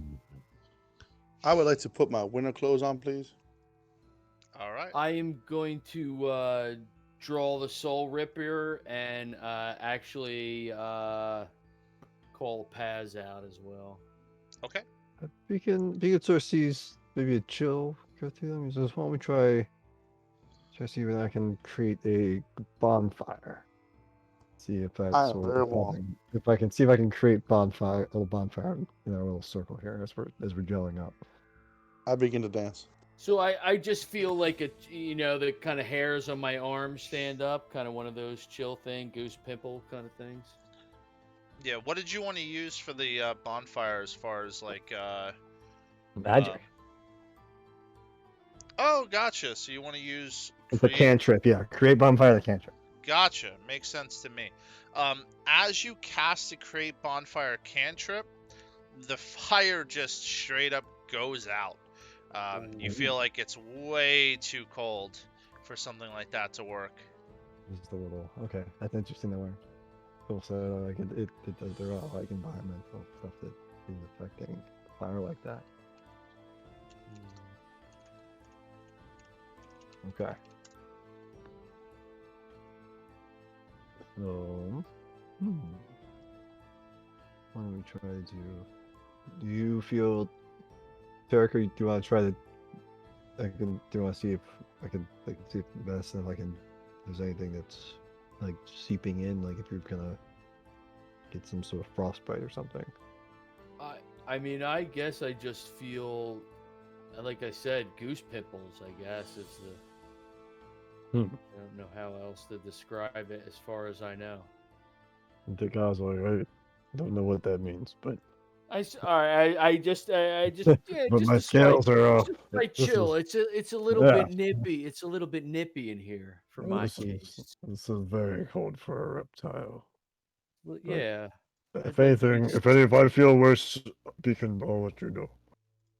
I can fully understand sunning on a rock right now. Well, let's try to move and hopefully find a better spot. Now I have some symbol on my. Yep, that's for me. That's for me for something. In the meantime, you do see a portal that is in front of you, and it seems to be pulsing. You're not sure where it goes. You also see, obviously, stairs that lead down into the south. Okay. Portal, huh? How do we feel about random portals? I mean, could you or Jabu discern anything about this portal? Or is it the kind of thing where you have to just go in and you find out from there? I mean, we could try taking a look at it with Arcana. If anyone, Trevor, can you detect magic? Do you have that spell? But we could help each other. Has anyone looked at this thing right here? That's what I'll do. So there's a Arcana check to take a look at the. You feel like the portal itself is pulsing with energy. You're not sure where it's going to bring you, though. Yeah, it seems Rourke often I don't have scrying sort of divinatory magics like that that would see the destination. This doesn't doesn't have like a script that would be something to read like that. Tarek walks up and puts his hands out to see if he feels like any heat coming off the looks like the flaming spiral portal. You don't feel any heat, but you do see your hand slightly disappear when you put it towards it, and then reappear when you remove your hand. So you can tell that it will bring you someplace. You just don't know where. Oh, that's. Do you want to send a pass? I mean, I don't know how. I don't know how much sort of risk you want to send a pass into. Well, he just dismisses when he, I guess, right when he gets in danger. Yes, he will just be puffed out of existence, and I would have to recall him. Well, I don't know about moving. Do we feel out having this in our rear? Well, how about I look at some of the more magic-y spellcaster folks. I said, can't you figure out? I mean, this is your wheelhouse right here, and he's pointing in front of me of this flaming spirally portal thing. I said, you guys know more about this than me. Yeah, I mean, does it make any sense? How about we Wrong type of magic for me. Sorry. Jabu can the guy can come up and he says I could maybe help. Well, I can give some help to Jabu maybe. If Jabu wants to see if he can read anything in the fire. Jabu, let me know if you need help with rolling anything. Okay. If you want to assist me, that'd be great. I can roll advantage. Yeah, Jabu, I'll come over there next to you and we can look into the fire.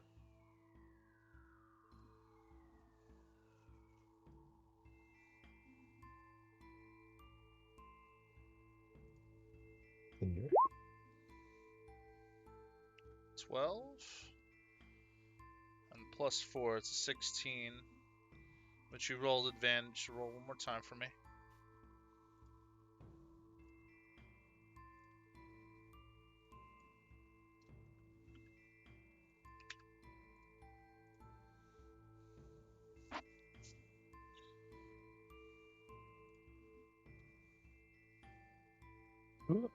I could do it for you too, if it's easier.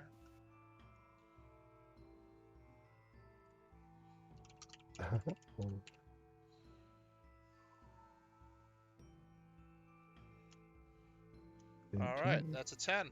All right, so a 12 or a 10. I'm sorry, 16 or a 10.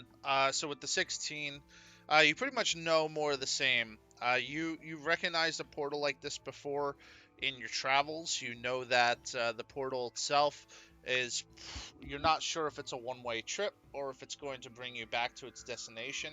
When you peer inside the portal, you can't see anything, so you feel like you have to go all the way in order to go ahead and benefit the effects. And yeah, that's pretty much everything that you're gonna know. I look at Jabu and I say,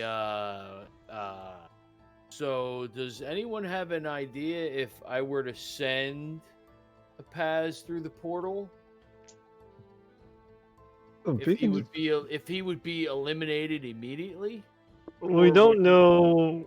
I mean, one of us could stick our heads in. We don't know what the end is. If there is a way back, if the past comes back, do you have a death? Well, how far can you sense his senses? Well, that's what I was gonna say. I said I was gonna say you are arcane folks may know more. I have a limited range.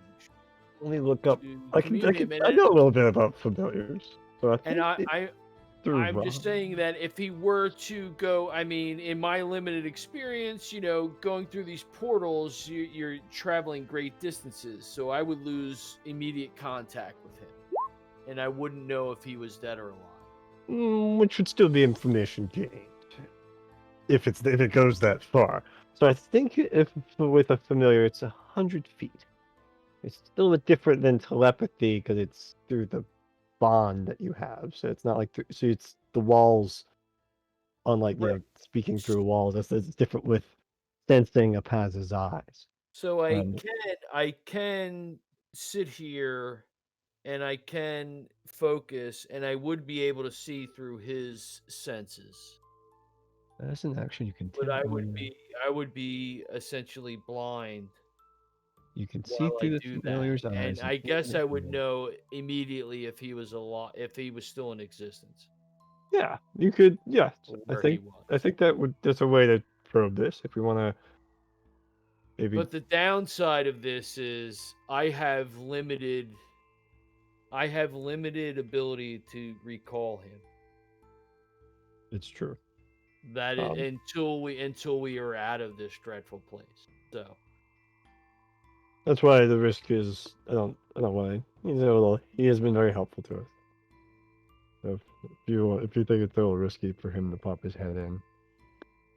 All right, so Tarek will sit down and he will you haven't seen this from him yet. He sits down kind of yoga style and he does the whole, I forget what they call it. I used to do it pinky to thumb, and his eyes go white and he sends a Paz into the portal. Okay. Let me roll a die. Okay. When a Paz goes through the portal, he is officially over 100 feet away.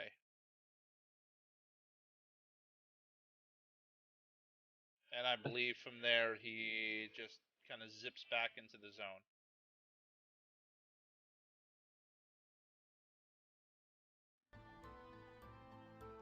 Like he Okay. goes back into his own dimension, pocket dimension, I believe. Let's follow. Oh yeah, it's complicated. Like, did he drop to 0, or did he get dismissed, or did he? Like, Well, I so know it- that's Thorker. That's Tarek being able to see. He wouldn't be able to see it because it's too far. But then the Paz herself. So while the familiar was within 100 feet, you can communicate with it telepathically. Additionally, as an action, you could see through the eyes, but that's within 100 feet. He is unable to see a Paz right now, and he is unable to know where a Paz is. And I guess, like, if we wait a moment and the Paz isn't able to just come back, like if like there's a back way through the portal, like it has like dismissed itself. Am I able to know whether he is still existing, or that he's been dismissed? As an action, while it is temporarily dismissed, you can cause it to reappear in any location within 30 feet of you. Because So I it's- guess if he's still wrong, I guess my question is, yeah, can I just then sit here, feeling that I kind of lost connection? I want to call him back to the pocket dimension. You try to call him back from the pocket dimension, and he doesn't seem to appear. Which passive insight tells you that he's still alive. Okay. As an action, you can temporarily dismiss your familiar. It appears into a pocket dimension, for which, alternatively, as an action, while it is temporarily dismissed, you can cause it to reappear. So if Because you it doesn't say a range on that, so that's a So I little think bit he there. could dismiss it where it is, and then boop it back into this room, and then the Paz will be like, I don't know. I don't know. That's kind of what I was kind of thinking too, but that, I mean, obviously that is. Yeah, so if you prefer to do that, you can temporarily dismiss it, and then it will disappear into the pocket dimension where it will await your summon again. Yeah, I mean, basically, I wanted to send, since I lost contact, essentially went through the portal, and I lost contact. I just try to call him back to the pocket dimension and then resummon him just to see if that didn't kill him, essentially. Gotcha. Not so much what anything that was seen there, just just if you're still in existence. Yeah, he would reappear. So if you do that, he reappears right next to you. Okay. Okay, so fantastic. So yeah, excellent. So we learned it's a little bit one way, or at least more complicated of a two-way than a Paz on his own can handle. But it's maybe something to learn. So we don't it's not like something's gonna summon itself out of this behind us if we move down.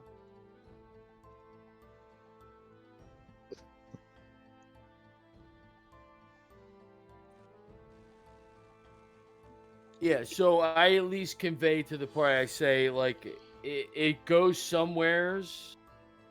I don't know if you can come back, but it seems like at least you won't be killed. But where it goes, I'm not entirely sure. Well, And if I don't And know it's if I far. can convey that. I don't know if a familiar can convey what it has seen from another plane or something like that. I don't know if that's possible. Well, If you can speak owl, I can. you can speak owl. I can Well, it speak to animals. communicates. Well, yeah. I Really? mean, I don't. Actually, wait, Rourke, if you can speak to animals. It takes time for me to concentrate on it, but I can speak to animals. Why don't we? Well, technically, it's not really an animal, so I don't know if that would work. Well, yeah, I guess that would be different. So why don't we? And I at think that least then, we feel safe that like something's not going to come behind us from this. And I don't think I don't feel safe about any of that. I was just saying that you can move through and it doesn't seem to kill you. well, we also No. can Okay, that's true. we, Okay. we can also gain the knowledge that if we find a portal that looks like this one, even if it's further away, it at least is a way to get back here in moments. I I think, need- yeah, I think If these things work like that. I need everyone to want- roll a Constitution saving throw from the cold. Anyone with a symbol has disadvantage on that roll. means oh. This is gonna go not well. Do I have any anything with wearing my warm outfit? Oh, you got that. Holy Wasting your crits on. shit balls. Well, that'll be the last time Tara crits tonight, so it's good.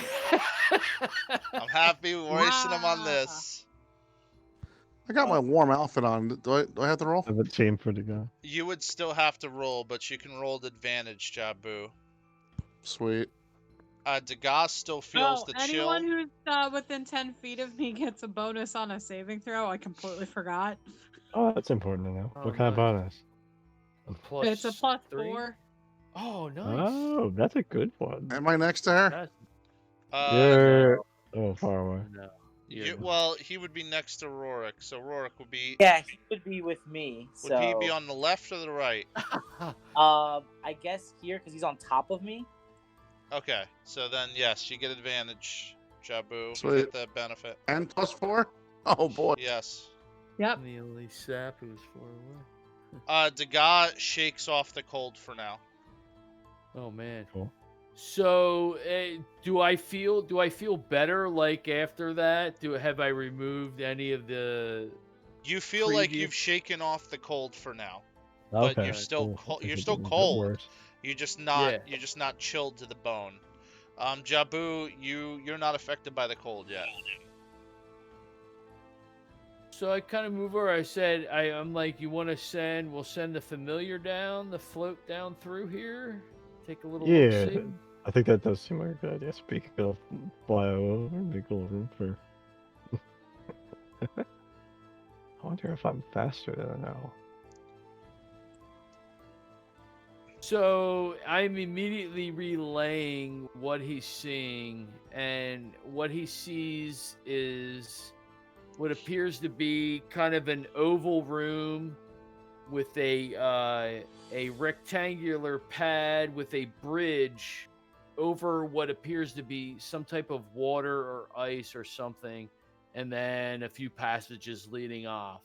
And what appears to be, it looks like a couple chests. And I'm not sure Ooh. if Ted, I would know what that is. You recognize it as something that's glowing like a doorway, almost like another portal of sorts. You don't see you're- anyone? You're also surprised that the entire room is lit up, unlike other rooms. It's almost like the water in and of itself gives off a glow. I mean, everybody is literally walking down, so there's almost no point in relaying the Yeah. information at this point, since nobody really had the patience to do that. So you see what you see. If there was like a demon, he would have been like, "There's a demon." Good old YOLO party. I'm fine with it. You know, it's good. Jabu's rubbing off on everybody. Hell, do you? Right now, you're rubbing against his Vorok's neck. The guy says, "Dale, what do you want to be up? Do you want I to finished shields twice in the already. put shields in the front?" Tarek walks down the steps. He's just like shaking his head and kind of just going, "Oh, Jesus Christ." Well, the threats are enemy contact and traps, and I guess right. And when there's a threat, then we have and having the Yeah, but opportunity it's for always stealth good is to have useful. just a little look-see before we start. So as you all can see, it looks like a hole lit up chamber. I mean, how high is like the ceiling of this chamber, this oval chamber? That's a good question. The ceiling itself goes up about 15 feet. It's pretty high. And the water is totally like some glowing ethereal. Correct. You can't determine how deep the water is unless you want to enter the water, which is a whole nother animal of rolls I have to make for that. So. Right, but it still looks fluid, like it's not solid ice or anything. It's actual like liquid. That's correct. Right. Looks like Slurpee. Yeah. So a Paz goes up to the ceiling Ice. and he'll just start to fly around the room and just kind of just circulate the room. All right. When a Paz gets to there, 13 against a Paz's AC. Alright. That is a hit. A Paz is going to take 3 ice damage as icicles seem to shoot out from the water itself, hitting a Paz, and a Paz is chilled to the core. And he goes and disappears. Oh, so we see like the water like kind of lash out? It's what it seems like. Okay. Oh. Now let's do a little. I'm gonna do a perception. I'll do a little look at, and then what's that green thing and all these chests near in the middle? Well, the green thing to you looks to be some sort of doorway with energy. You're not really sure. Oh, what it like yet. comes up. And then there are chests in the middle of the room itself. All right. Do we want to? I guess we can be quick around the water. Tarek is going to draw the Soul Ripper. Does he sense any creatures at all? Multiple creatures to the north, inside of this room, to the northeast. How far does it go? It's a 60-foot radius. So you would sense monsters to the north, and you would sense monsters in this room. Okay, so I definitely tell the party. I said, all right. There's definitely creatures. Like, we're looking at anything other than undead or any type of constructs. Is the water like translucent or like transparent, or does it obscure anything that's in it? You don't know. If you want to try to make a perception check, if you're looking through into the water, trying to get closer to, but you'd have to get closer to the water to do that. Oh, okay. Like no human being could, or anything would be able to, like check the water without looking through it. So that would be. Oh, well, I mean, on the top glass, is it see-through clear water, or is it like frosty, like? So the water is flowing. It's just like I said. In order for me to give like any more specific information, you have 4 people in front of you. So you'd have to get closer to the water to really get up and close and personal. The water seems to be glowing and is emitting light, so the room itself is lit up, which is obviously strange and unusual. You notice that immediately. And the water is flowing, which means it's moving, but you don't really have a lot more information. It's blue and light blue, but that's about it. So Radioactive Beacon. raspberry slushy. So, Beacon, why don't you have myself and Dega go to the side of you while you peer down into the water, and if something were to come, we can at least have both sides of you protected. So You won't get surprised, hopefully. What's the ceiling again?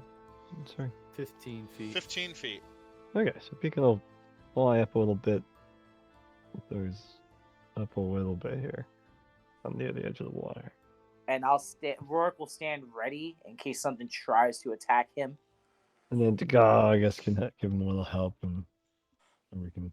Jabu will hop down and here. just kind of go by Ale. Okay. All right. Looking at from where I'm standing, does this like before this portal and in between all these chests, does this area look any different than any of, I guess, the rim or any other place that we've walked through so far?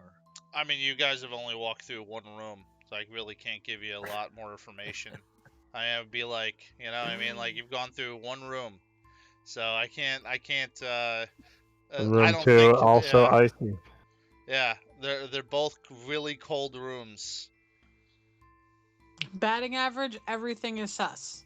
There isn't like a change in like architecture or anything. No, it's all cold, desolate, nasty, frozen. All right. The answer, so Jabu, the roll is a perception check as well, I'm assuming. Also, Beacon's perception. Beacon's doing a perception check. I'm assuming Degas is also doing a perception check. Yes. Always standing up there. We'll take a look. Okay. The water itself seems translucent and inviting, and which is kind of worrisome for you. Up ahead, you see some sort of swirling mass that has a gateway through it. You're not really sure what that means or what may be through to the other side. The chests seem innocent enough, and with those perception checks, you don't really notice anything else in the water other than the translucent flowing water. More importantly, let me roll this. I need everyone to make a Constitution saving throw for me. Cold. So don't forget, you get +4 if you're 10 feet away. Oh, am I? You are 10 feet Yeah, away. I think we're all in there. Yep. Oh, good way to just I don't to think it really add makes a 4. difference. Ooh, I'm doing pretty good. Oh So- no. So Tarek, you are chilled, and Elanus, you are also chilled. Me. On top of that, you all feel a tremendous gust of wind from behind you, pushing you forward. I need everyone to make a strength check for me. Not so strong. No strength. Oh, this is bad. But it's okay. The god's real strong. Is this a strength save or just? It is a strength saving throw. Okay. Well, yeah, I guess. No, it does make a difference. Yeah. Hey, Tarek is ready to die tonight, based on his rolls. How did Jabu roll a 32 on a d20? Yeah, what's those exclamation points doing? What is that? I have questions. Let me have some of that, man. I say split. It's I don't know. That. I don't know what's going on. Somebody help me. Roll 20. Roll 20. Help. I'm gonna re-roll for him.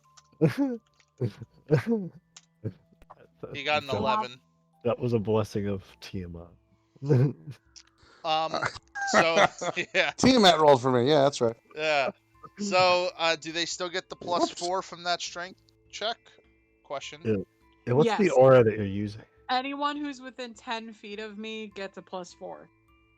Then I get a. Then mine is a 1d20 plus 3 I'd have a 10. because I have a -1 on my strength.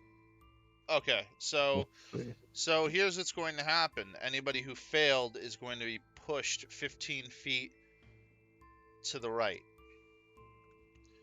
Rorik, Jabu,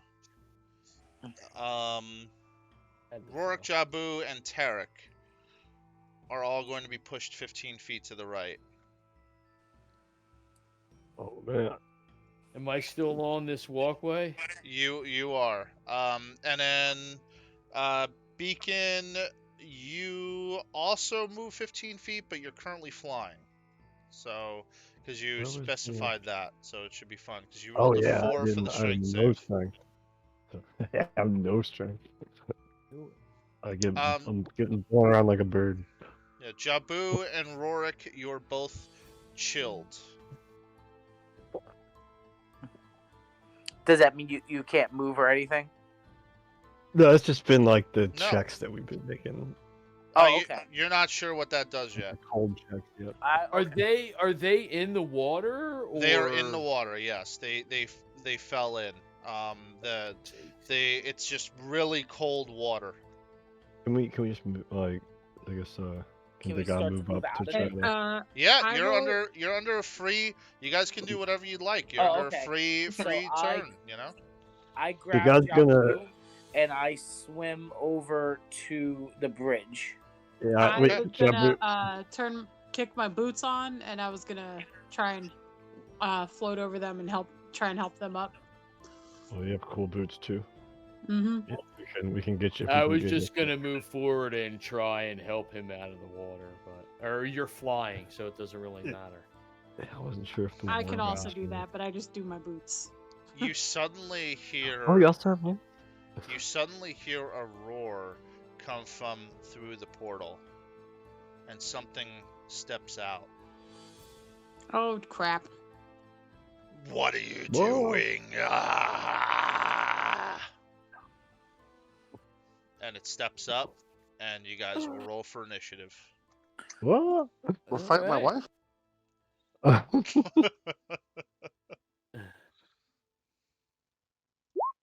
Ted, can you roll for me, please? Yes. I have a +4 on my initiative.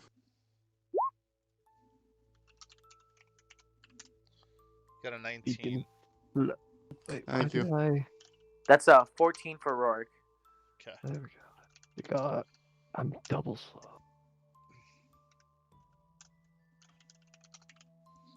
I can't even say I'm a slow turtle. I'm just.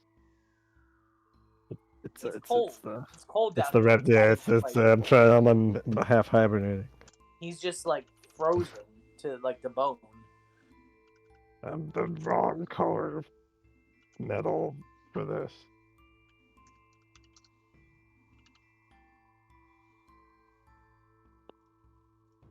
Just give me 1 second. So is Jabu on Rorik? Or we're gonna have him in separate squares? I think he's on a separate square for right now since I just put him on to the bridge, so he's not on me anymore. Alright. I was gonna move him towards the back when it's our turn, or his turn rather. Well, if Ted can roll for me, then I can actually see the game and actually move around. Okay, cool.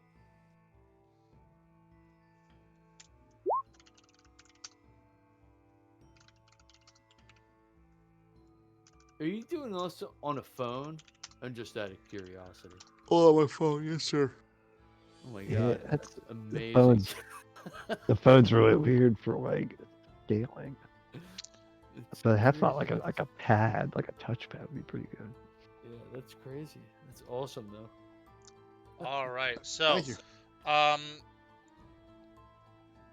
first is somebody that you can't see. What? It's gonna be 17 against Beacon's AC. That misses. All right. I want to do. You see an icicle fly past you. Wrong way. Ah, A second shot is gonna go towards Rorik.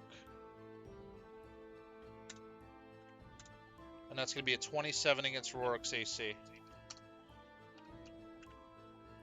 Yeah, hits.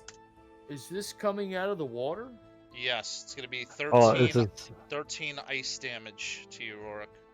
As an Was icicle that- shoots out from the water and shoots towards you.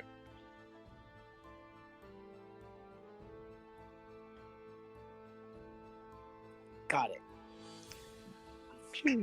Beacon, with your passive perception, you notice that there might be something lurking in the water, but it seems to be possibly even invisible due to its, I have true sight.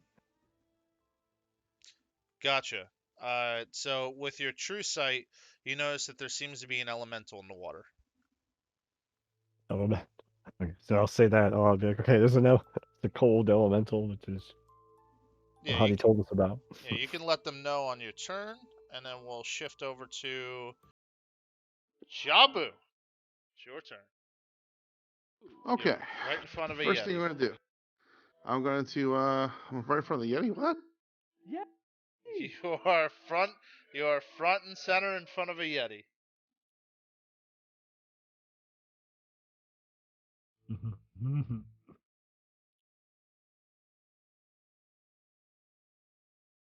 Okay, I don't want to be there. Right. I'm going to use Misty Step to teleport 6 squares as far away from that shit as possible. All right, there you go. Nice. All right, who am I standing next to? No one. You're way back. Do you want to be by Ale? Like next to her? That's 10-foot radius, right? From her? From him? Yeah. Her? Yeah, It's a her. do you want me to put you 10 feet within her range? If you put me right next to her, and then I'm going from there. I'm going to, as a bonus action, I'm going to go ahead and cast my ability, the Bastion of Law, and Okay. I'm going to use 5 sorcery points, and that's going to.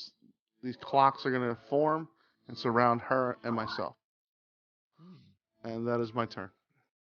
What Sounds does good. that do? Clock stuff. It's if you take any damage, you or myself, I roll 5d8s, and I deduct whatever number I get from the damage you take. Ooh. Tarek, it is your turn. Okay, Tarek will step forward and he will just booming blade Okay, with the Soul Ripper. that will hit. So, lousy. So he will take 27 points of damage, and then I will nimbly dance my way. That was 1, 2.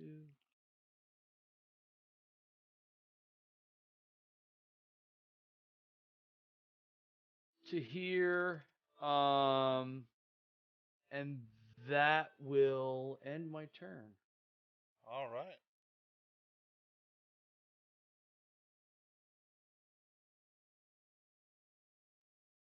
From there, something else out of the water, not near Beacon, but Beacon, I think you would barely see it. It is generally in this direction right here. Yeah, I might not have line of sight on that. You see something shoot out, and it is going to attempt to shoot out at Tarek. 25 against your AC, Tarek. Does it have That will advantage? hit. What's that? Does it have advantage against him? Technically it does, because he is chilled. Then I would like to use my restore balance reaction to remove, to set the clock back to remove advantage from it. All right. So the first roll was 25. I tried. Ah! So yeah, if it's a 25, it will hit. Tarek will he will lean on his leg, and he will cast. He will use his spell wrought tattoo and cast shield. All right. So And that then- would be a 27 AC. So then you're Does good. that hit? And then the second is going to attack Linus. Woo! 27 First against your attack. AC, Linus. If there's advantage, I have to try to stop it again. If there's advantage. Yeah, that hits. Well, the first roll is a 26, Jabu. So I would say that He was Can doing you people his best. move? I got blocks of wood for friends here. He was doing his best. so it's going to be 16 cold damage or ice Ooh. damage. I'm going to roll 3d8. Okay. Actually, I lied. Can you roll the 3d8s for me, please? Yes.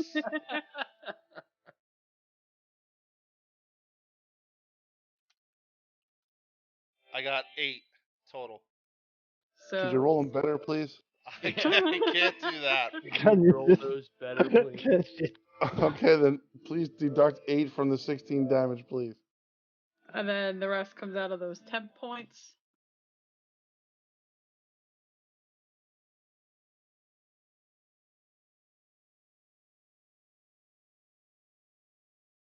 All right, and then it is the Yeti's turn, which I'm sure you're all very excited for. Woo!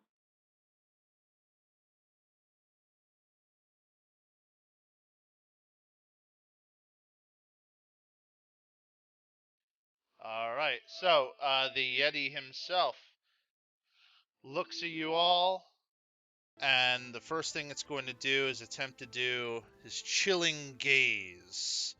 He's going to look at Beacon with his chilling gaze. Oh, I need Beacon to make a Constitution saving throw for me. pretty good at these. Yeah. Beacon is not affected, not even swayed. Nice. I have magic eyes too. That's his dex. Took him.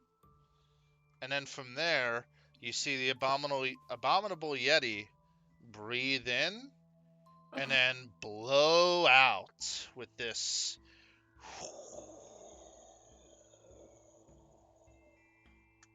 Oh man. Neat. And Cold. everyone within that radius needs to go ahead and make a Constitution saving throw for me. Let me get there. Bam. I hope that's 7. I hope that's Ted, can you please roll? Yes, what's your And Constitution throw? It's gonna be plus 10. 10. Yeah, everyone. Constitution, okay. Well, I got plus 6, and then this nice lady gave me plus 4. All right. Oh, I'm plus 4 for myself. Oh yes, yeah, I would have a 21. So you have a 22. All right. So everybody who beat 18 or has an 18 or better is going to take half damage. Woo! If you're chilled, you're going to take Team double. fault. If you're chilled, you're going to take double the amount of damage. Damn it. Ted, Can I need you to roll 2D8 can I for me, please. uncanny dodge that? Yeah, but let's do the calculations first. I rolled 11 for your 2d8. Just give me 1 second. Let me roll the dice. Oh, you the man. Thank you. Where is Degas? I'm like weirdly on top of the cone, at least from my view. I think Yeah, he's right in it. front of me. I think he's right Yeah, here. I was isn't he? right. Right? Yeah, I'm here. I can see me. Maybe I should reload. Okay. All right. So, well, yeah. Degas is a bit of a different story. He is not chilled, but he takes double damage from the armor. So give me Oh, 1 is it second. crit? The crits. Yeah. So with anybody with the chill, we're gonna do the half first. So just it's weird calculations. I apologize. So it's 14 damage if you rolled for it and you did well. It is double that, so 38 if you're chilled and you rolled success on it. Whoa. Uncanny dodge. Tarek, you can I don't think a cone can crit like that. Wait, 38 if I was successful? No, it's 14 if you were successful. So I take 3 damage. 38 Cool. if But we we're have all chilled. chilled. Everybody, I think, within the cone is chilled, so we take double damage. That's correct. So you're just going to take normal damage after the fact, but it's still calculated that way. Number 2, Cat, you and I. just as a clarification, if I say one thing, it is that thing. If in the future you have an out of game question, PM it to me, because I don't want to be in a situation where again it's put in there. So shoot me a PM instead of breaking the game, and then I can go ahead and work on that with you and figure it out immediately for you, okay? I didn't think it was that big of a break, but Ale, we have 11 less damage. And that's the last of my thing. Okay, cool. So you instead Yeah. take full damage even if you succeed on the saving throw. So that's perfect. So that explains it right then and there. So you'd be taking 39 damage regardless. So I just want to.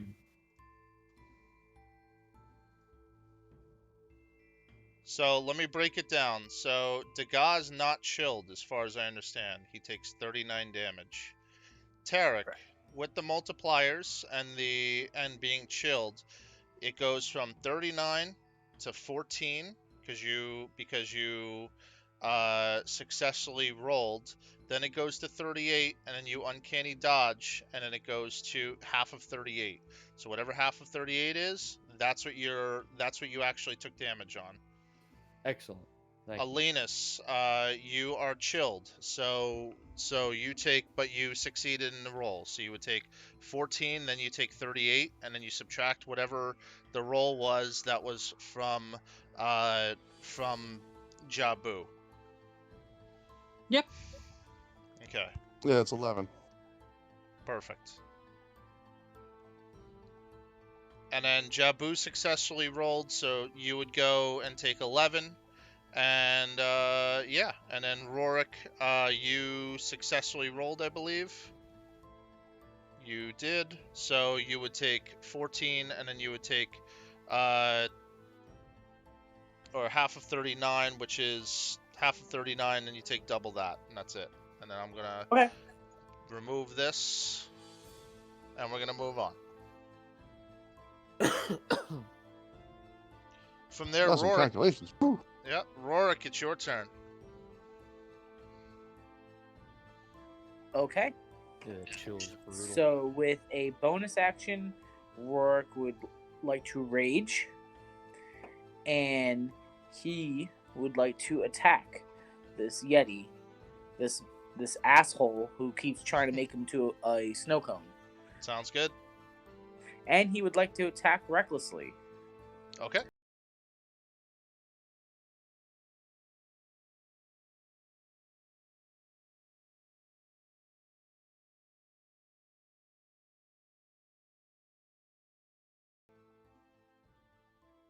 So first attack, that misses probably. And then the first attack 16? actually hits. Yep. Oh, that actually hits. Okay, so I'm gonna roll second attack, and that hits. All right. There you go. Gonna do damage.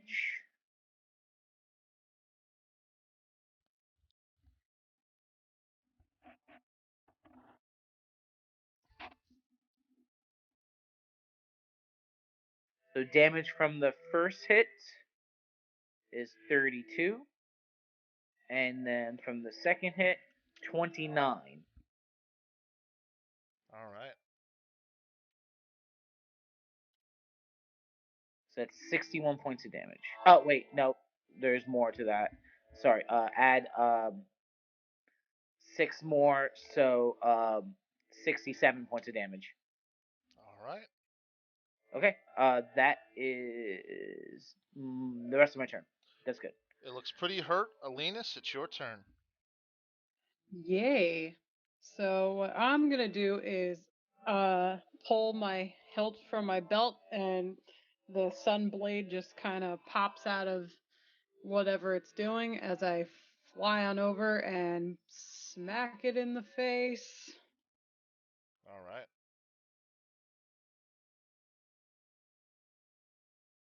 I am gonna swing at it twice. Sounds good. Both of those will hit. Yeah. And the first one, I'm going to expend a smite on it. Okay.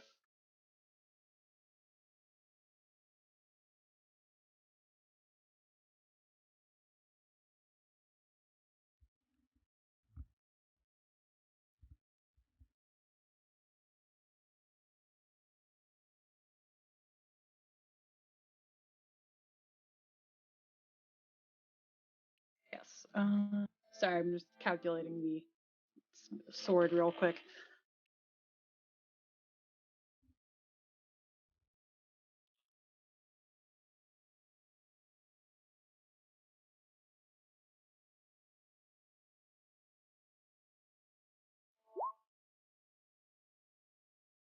Hold on, I hit the wrong button. Wait, it's like so. And I hit D12s by accident. Or D20s, Damn. sorry. Look into that. Yep. There we go. All right. So the first hit is a 23. Okay, and the second one is just the swing and with its the sword's damage by itself. It looks to be on its last legs. Daga, it's your turn. Ooh, last legs, huh? Oh man, I really want. He's gonna. Because he's gonna go. He's gonna. I don't want to lightning breath you. So I guess the guy hasn't. He's seen the water pops come up, but he hasn't seen like anything in there. So he's focusing on the. So he's gonna just do his tentacle grasp. I guess that's not bad. But since there's two in between, he's gonna try to do his tentacle grasp. So, Okay. it's strength saving throw, DC 14. Give me a 19. All right, so that doesn't work, and he's gonna do help, and he'll help out Eric, and also good help out. Tarek, see if you can finish him off. All right. Beacon, it's your turn. Okay, so I guess Beacon is gonna try to do a what is it? He's gonna try casting Sacred Flame at the elemental that tried to attack him. Sure. So there. What does that do? How did I cast? There we go. DC 17 dexterity saving throw. All right. And Beacon's gonna do it. There's elementals in the water. And it will save. All right. So I'll do then a quickened Eldritch repelling blast, and I'll cast that at one at the Yeti and one at the what do you call it? At the elemental. Sounds good. Let me find that quick. There it is. So blam. There's 24 to hit at the elemental. Okay, that will hit. So that's 6 force damage, and that pushes it back 10 feet. And then another 29 at the Yeti. And that will hit. And that's 2 force damage, and it'll push it back 10 feet. Away from Alright. Beacon. And I will. Just a little. Not that. It's not very relaxed, but I moved it away. And I'm gonna fly up a bit then, and away from the water. It's still up. Yeah.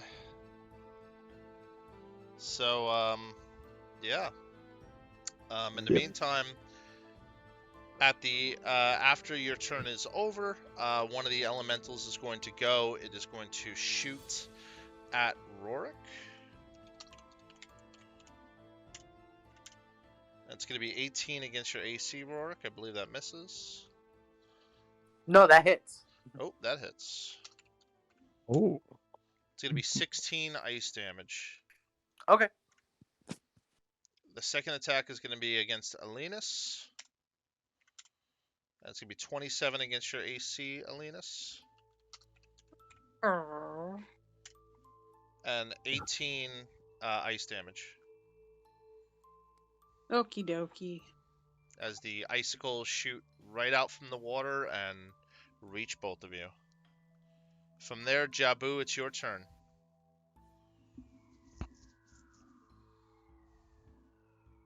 Okay, I would like to. Alright. I'm going to try the spell again, and if it doesn't work, I'm retiring it right now. I'm going to cast Slow on the elemental that's down, the south one. So the elementals are considered invisible right now, so you have a 50-50 shot. You would basically have a 50-50 shot of being able to target it, and then it would try to make its saving throw.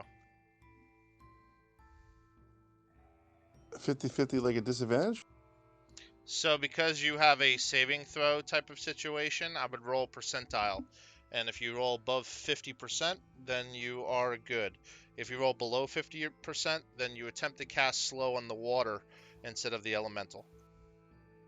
Alright, well, I'm going to have you roll for me, sir. All right. Either way, something's getting slow. So you do manage to target successfully the elemental. And then what is the saving throw for it? 20. It's a a dexterity? throw. Dexterity 20. If you roll in that 20, I didn't. then, alright, I will not retire the spell. You can target 6 people. You can target 6 creatures with slow.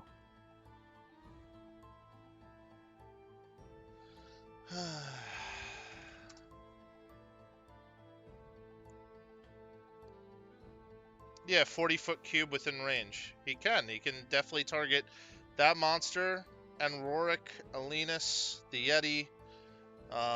If you want to try to target the Yeti too, you can, because the Yeti is within range if you want to kind of line up your box in that area. Alright, then I will try to target the Yeti as well, please. Yeah, that won't be an issue. It's also apparently a wisdom save. It's not a dex save. Oh, well then I apologize. Roll again then. Might be even better. Until he I read that wrong. I'm having a hard time here. So I fail in the water elemental, Oh, thank God.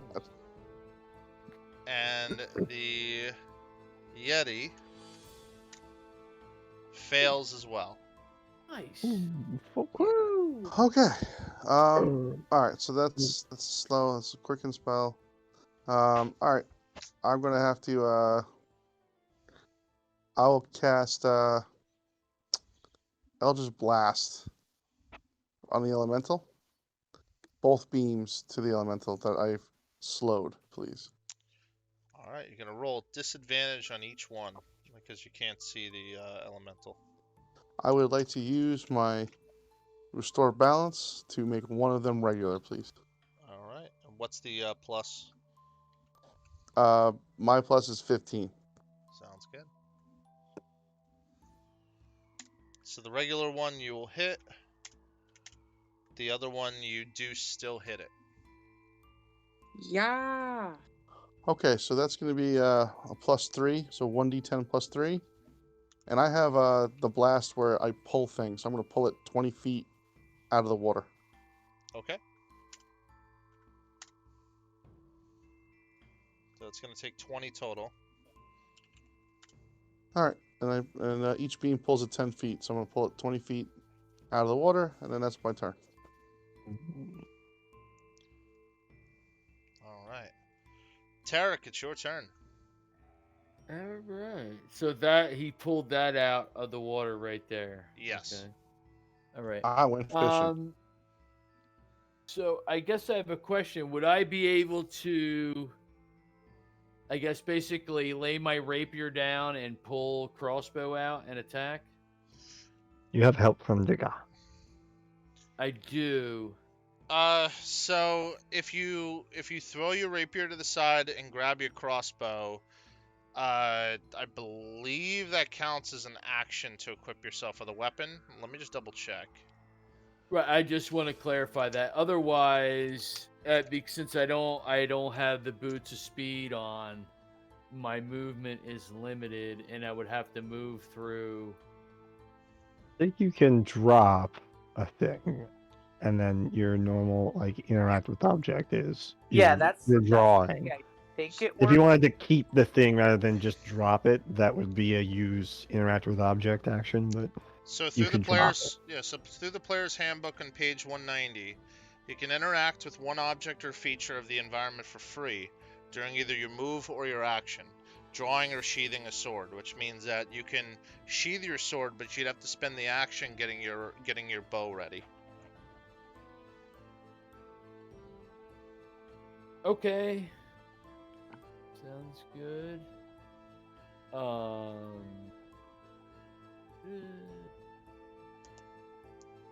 So moving through friendly, does that cause me any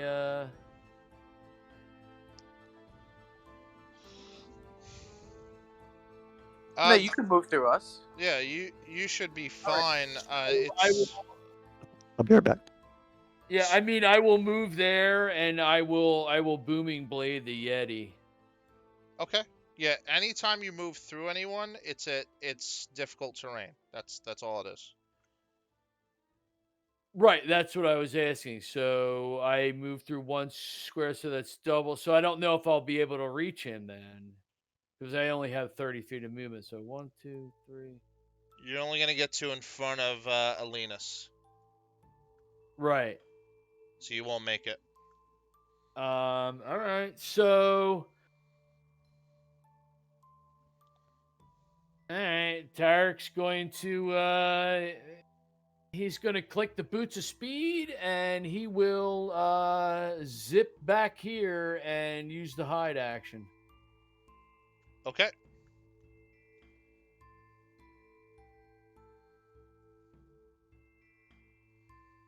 Which it should have been normal, so 14. So I think I'm hidden. Yes. I believe that you. So you were not hidden by the Yeti. You are hidden by the elementals, though. Okay, good to know. Thank you. That ends my turn. All right. Well, I thought this Yeti would be dead, but here we are. So we're gonna be interesting. The yellow elemental is going to go, and it is going to move up and attack Alinus with some attacks. Let me see. Actually, it is going to do its ultimate ability. It is going to attempt to engulf Oh no. Rorik, Alinus, and Daga. Each creature must make a strength saving throw for me. I'm moving. I would have been so screwed if I had attacked him. Oh my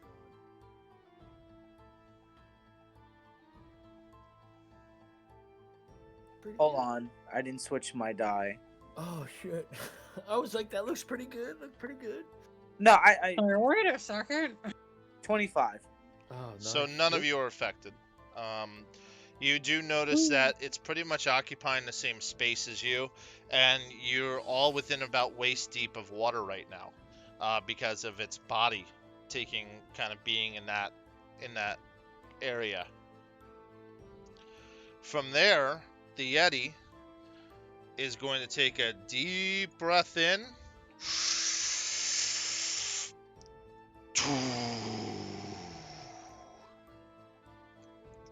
And you notice that the elemental is affected and freezes when this happens. Nice. So, what that means is that anybody who is in that same space as that elemental is considered chilled, and you're going to take a little bit more damage. Woot. From there, I need you all to make a Constitution saving throw for me. Me too. No, Oh. nope. Anybody who's in that area. So it's Jabu, it's gonna be Degas, Alinus, and Rorik. It's 22 from Rorik. Okay. Can you roll for me? It's plus 1d20 plus 6 for the con save. Ooh. Yeah. Nice. Nice. Ooh, good job. Did I pass? You passed. Yep. Sweet. Because very cold. All right. So I'm gonna do. We're gonna do it individually because obviously the math is a bit weird on this one. So.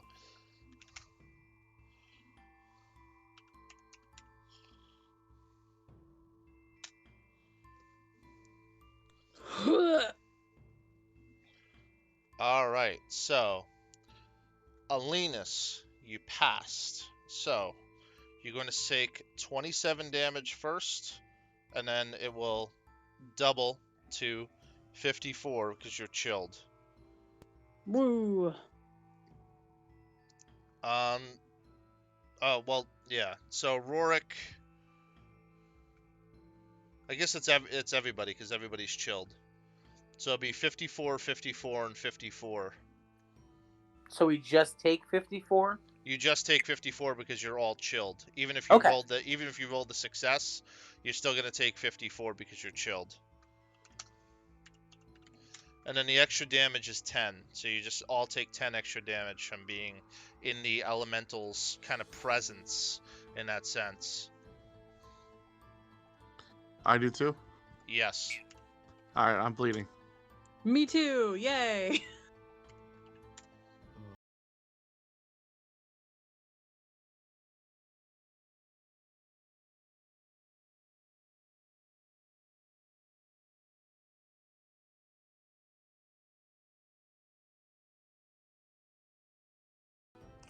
I'm at 69 HP. Nice. Nice. Jesus. All right, so I'm going in a rage. Me I'm gonna too. run at Me this. too. I'm gonna run at this Yeti All right. and try to cut him in half. So I'm gonna reckless and great weapon master. So attack 1. Oh, hold on. I am so sorry, Rorik. You can't Yeah. move Oh, I can't move. because the elemental is frozen. I apologize. You're Oh, all nice. currently restrained. You have movement of 0 because the elemental. You can use a bonus action strength check to go ahead and try to pull yourself off of the elemental. Can I attack the elemental? You can do that instead if you'd like to as well. Okay, I'm gonna attack the elemental then. So Okay. then that's cool. That's cool. So I'm gonna attack the elemental first. Okay. Yeah, same thing. Reckless and great weapon master. Yep. So that's 26 for the first attack. Definitely hits. I'm gonna roll damage first, just to see. Okay. Just see what happens.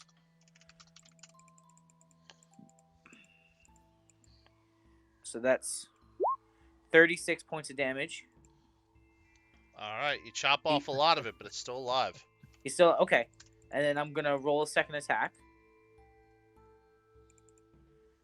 with advantage. That's 18. That will hit. Okay.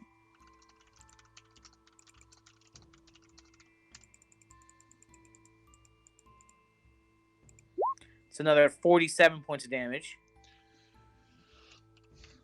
So the elemental is still alive, but it looks completely destroyed. You feel like any strong hits or even any small hit will probably take it down. Really? Okay, well, because Rorik is now a first level fighter, it's not gonna be, but his weapon style is unarmed combat. So with a bonus action, I'm gonna kick the shit out of this thing. All right. And let's just see if this is enough. Hold on. Action surge punch. I'm not using my action surge yet. Okay. This is like Superman punch him right in the face. Alright, let me 6, 7, 8, 9. Oh, wait a minute. Does 6 damage make a difference to this thing? No. Alright. But it'll then, still take 6 more. Okay, well, I'm just gonna add that 6 other damage to it then, just because I keep forgetting to add it, if that's okay with you. Yep, that's fine. Okay, what am I doing? So that's 18 damage. So, yeah, 25 points of damage. And then you crush it underneath your feet. Yeah. And it just melts back into the water. Alinus, it's your turn. I need you to make a death saving throw for me. I'm sorry, Ted. Since I attacked that thing and killed it, would I have my movement now? Yes, you can now have your movement. All right, so I'm just gonna move here. Okay. Okay. Okay. So that's just a D20, right? Straight D20. Okie dokie. You don't want to roll 1. All right. Didn't fail. Yep. So you pass. So you have 1 passing saving throw. Yeah. Yeah. Dagat, it's your turn. Cool. I'm gonna do it. So the guy's gonna step up and get in line. He's gonna open up his mouth and I guess we didn't talk about it for the other one. So sparks are gonna crack out of his mouth and he's gonna breathe his lightning breath at the Yeti. Nice. Let me All look right. up what the save is. I didn't add it up. I think it's 8 plus 4 plus con. Yes. 12 and 16. DC 16, and it is lightning, so it's dex saving throw. As a line of lightning shoots out in front of him. Okay.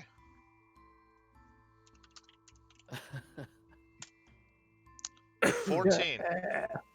I have a breath Cool. too. Let me check the level 3d6. It's lightning damage. 3d6. And 11 lightning damage as he shoots a lightning breath at him. The lightning shoots out, hits him square in the chest, and he falls to his knees and seems to disappear into the water. Nice. And then I don't think the god can see the other elemental, so I don't have a bonus action heal to help Alanis. So I guess I'll just I'm gonna can I pick her up and move her down the bridge? Probably bonus action, do a strength check, and then He's real great use your strength. movement. With your movement, just will be it'll be heavy, rough movement. So it'll be every. Like half my move. Yeah, Right. yeah. So roll a strength check for me. See if you gather up the strength to do that, and then we'll go from there. I'm real good at strength checks. So there Cool. we go. It's 1, Yep, you don't 3. have any issue at all doing that. You can pick her up and move her. If you have 30 feet of movement, you can move her 15 feet. There we go. So I'll move you most of the way over the bridge. There's 15 feet there. Cool. All right. I'm moving down the road. So that's the guy's turn. All right, Beacon, it's your turn. Oh. So I'll fly down, and I'll do a quick bonus action healing word to get Alanis up. This way. 9 healing onto Alanis. And then I'm going to point at the invisible water elemental in the water and say, it's over there. And I'm going to try repelling it again out of the water. So I'm here's gonna emphasize before you do that you do see Jabu bleeding on the oh, ground. sorry, I didn't realize. Yeah, thank you for that. I didn't realize Chubby was down. Good call. So I will instead do that, and I will do a where's that ability? A healing light, and I'll cast as a bonus action into the how do I roll that easily? I guess just so 2d6 healing light to Jabu. Which is also actually a bonus action, but there. So healing word and healing a light to Jabu to heal him up. All right, Jabu, you're 5. Okay. And yeah, so that's my turn then. And then I'll be hovering. I'm like 5 feet up a bit, but trying to see if I can point out where the invisible elemental is. But that's my turn. All right, the elemental is going to attack you, Rourke. 20 Okay. against your AC. It hits. It's gonna be 9 points of ice damage. Okay, so 5. And then the second attack. Oh. It's gonna be 17 against your AC. That hits. And that will be 9 points of ice damage. So 5 each time. Yep, if it's half, yep. Yeah. Okay. Thank you. And then from there, Jabu, it's your turn. I'm going to stand up. You guys hear me? Yes. Yeah, I got you. Yes. Yeah. Can you hear us? All right, I'm going to stand up, and I'm going to power up my Eldritch Blast. But first, I'm going to run over to Ale and Rorik, and I'm going to use 2 points for Quicken, and 1 more point for a Sorcerer point to twin it, and I'm going to cure wounds level 5 on both of them. So I need you to roll me 5d8s there, Mr. DM. All right. To be 20. Then I heal them both for 20. All right. Oh, Jabu, are you trying to show me up? Not me. And then I'm going to use Eldritch Blast. It's teamwork, guys. I'm It's going to teamwork. shoot. I'm going to use Eldritch Teamwork Blast. makes the dream work. You damn right, and that's what I'm going to do. Oh, God almighty.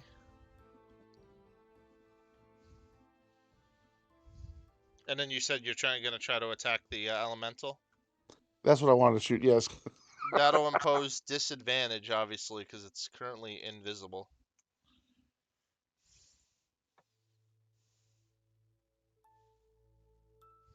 So let's see if you hit it. What's the plus 15, right?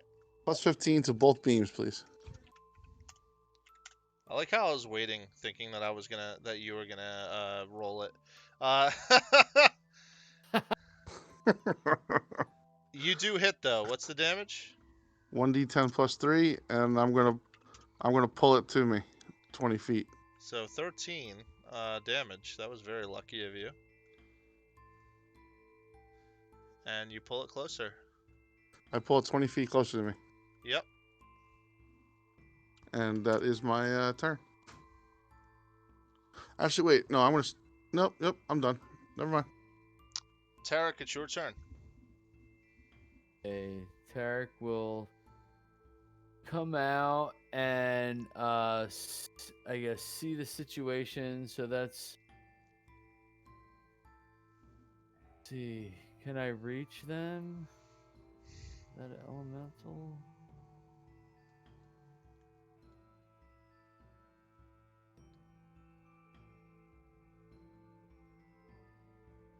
I can. So Tarek will come out from his little hidey hole, and you just see this flash that just flashes through everybody up to the elemental, and I will Ooh. booming blade. Sounds good.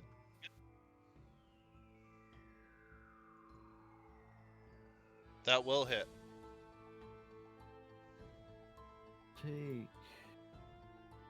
All right, 32 points of damage. Takes it. And then I will basically do the fancy footwork. I will use bonus action to dash. And I will just move basically back to exactly where I was. So you just see this flash through the table, hit this thing, and then flash back to where he is, and he'll end his turn. All right. Rorik, it's your turn. Okay, it's right behind me, and Rorik is gonna just kind of swivel his body and just come crashing down with his sword on the elemental. So he's going to continue using Reckless and Great Weapon Master.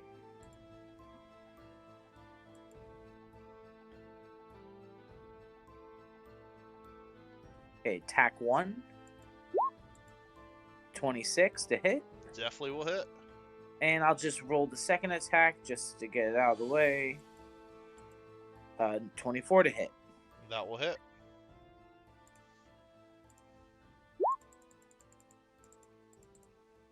So first attack, 29 points of damage.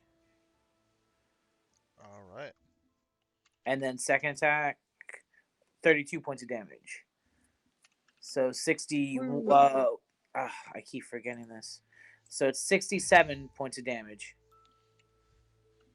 With the last of your might, you see the elemental collapse in on itself and then fall into the water, gone.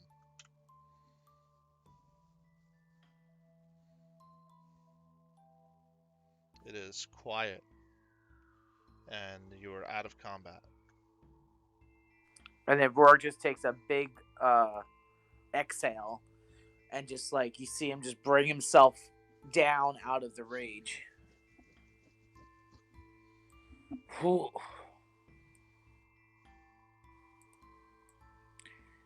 That was a dangerous battle. And I wonder if now we can go through these boxes and not fear something coming out of whatever this is. This portal.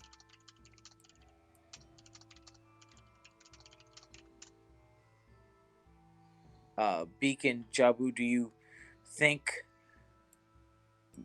we are in the clear for the time?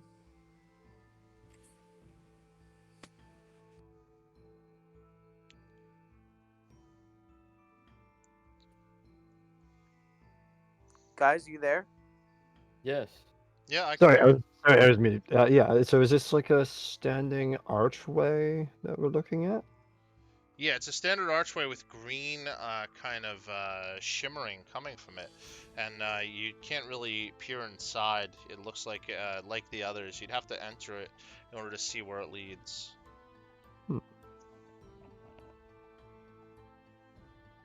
Okay. Well, I guess if we can I'll try a thaumaturgy just to see if I can click and if the chests aren't locked, if I can open it from a distance. You said open it from a distance? Yeah, thaumaturgy lets you like unlock doors. Like if it's not locked or anything. Like kind it of would... just like pop open a chest. Yeah, you like, could open a window, essentially. Yay. But if it's locked, it doesn't do anything. Gotcha. Okay. We display that here.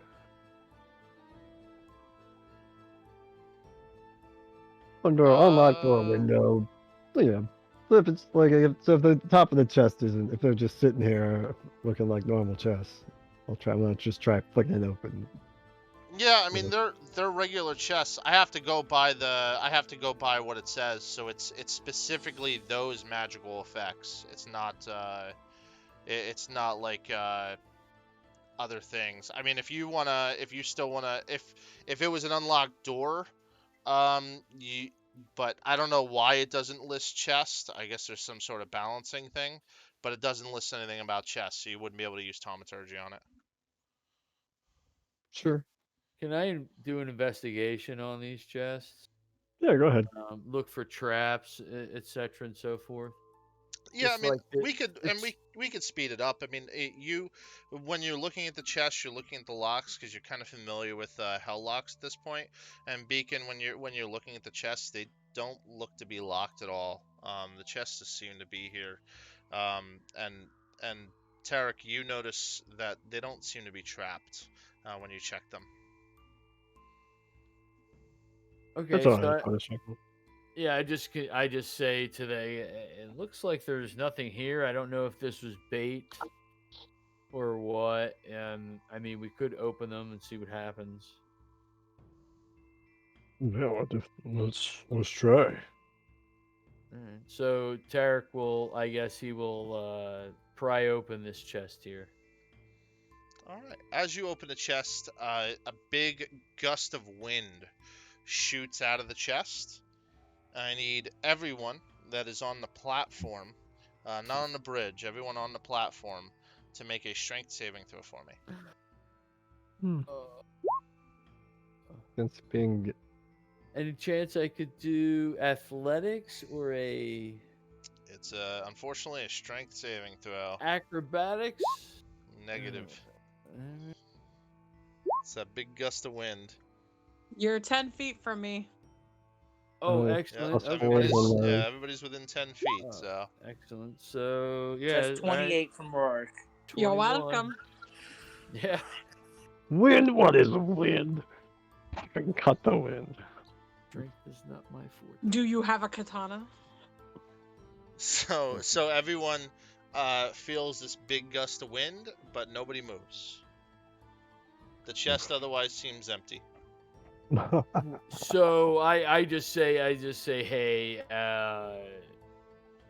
we probably could leave it alone, and Tarek takes a step back on the walkway, and if someone could do it from afar, because they don't seem to be locked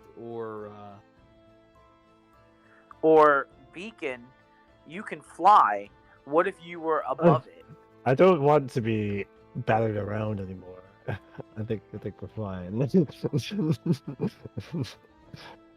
Well, But, I'll give it a try then. Okay, I'm. wait, Don't let me land first. Let me land first. Well, I'm gonna...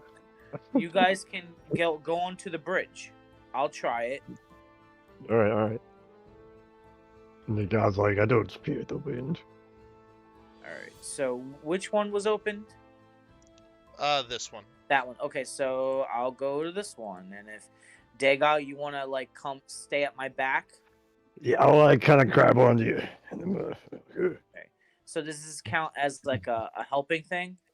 Sure, why not? Okay, so I'll roll. I'm opening it. So when you open it up, you look inside. You see one solitary soul coin. Oh. The guy's laughing. And I pick it up, and I show that we found another coin, and then I'll go from that one, kind of turn, and we'll go to this one. What coins? Yes. I wait for Daga to kind of grab hold. I got my posing up. And stick it in my dragon talon feet. And I open this one now. When you open it up, you see 2 soul coins. Ooh. All All right. So so I pick them up and then I feel weird, right? Yes. Okay, so then I'm like, I can't hold. I think I have too many of these coins, like you guys were like Jabu was telling me. So if anyone else can hold these two, maybe Ale can hold them since she hasn't gotten any. I can carry. I am. You Carry can many. carry more. I am. I have a lot of body concentrations I've been doing lately. All right. Well, I have 4 of them on me right now. So if you want to take these 2 if you can, or we can share it with, or Ale can hold on to some because I don't think she's been able to grab any unless she brought some from Inverness. I can take those. I also have a bag, but do you want them? It doesn't matter to me if you want to put them in your bag. I assume Okay. we'll just split things later when we're out of this place if there's treasure. Sure, yeah, no need to weigh yourself down with the souls. So I'll let Dagos take the other 2 to put them in his bag. Okay. And then I'll open up the last chest. With the last chest, I need you, anybody on that platform, to make a strength saving throw for me. Okay. Could I do something real quick? Sure. Could I Sure. spend my sorcerer points? Could I spend sacrifice both of my warlock slots, which would give me 2 points apiece, which would give me 5 points total, and then could I buy a level 5 slot back? Sure. All right, so then I have no points left. Thank you. Jabu, how strong is your pact bond? My what? You have a pact with Tiamat? Is that what I'm seeing? I do, yes, sir. She's my best friend in the whole wide world. Oh, I did not realize that our gifts would be so powerful. Well, then I asked her for help last time when I saw that Thoric was the one in trouble, and I prayed to her, and then she said, "Listen, if you want to prove yourself to me, you got to get that flower, and then if you do that, then I will lend my powers to you." So then I went ahead and that's what I did, and we got the flower, and then she now is going to be my my patron. You and I have an interesting, sort of parallel. Curious. I did not realize how much of a relationship I guess you had with Tiamat.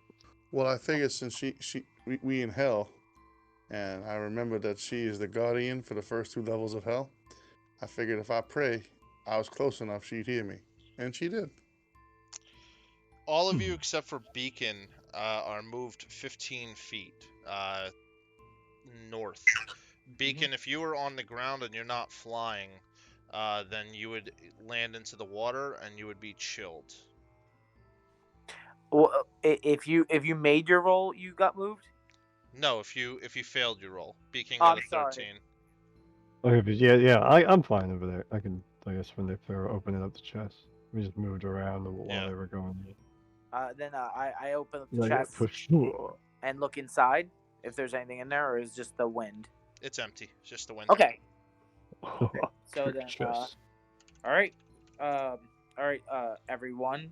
Seems we found some of those coins that can be spent here, and we might want to think about taking a rest. We did take a decent. No, I'm actually quite capable. Are you hurt? I'm a little bit hurt, but I'm also worried about the others that took more damage. Would it exhaust you if you were to heal them up?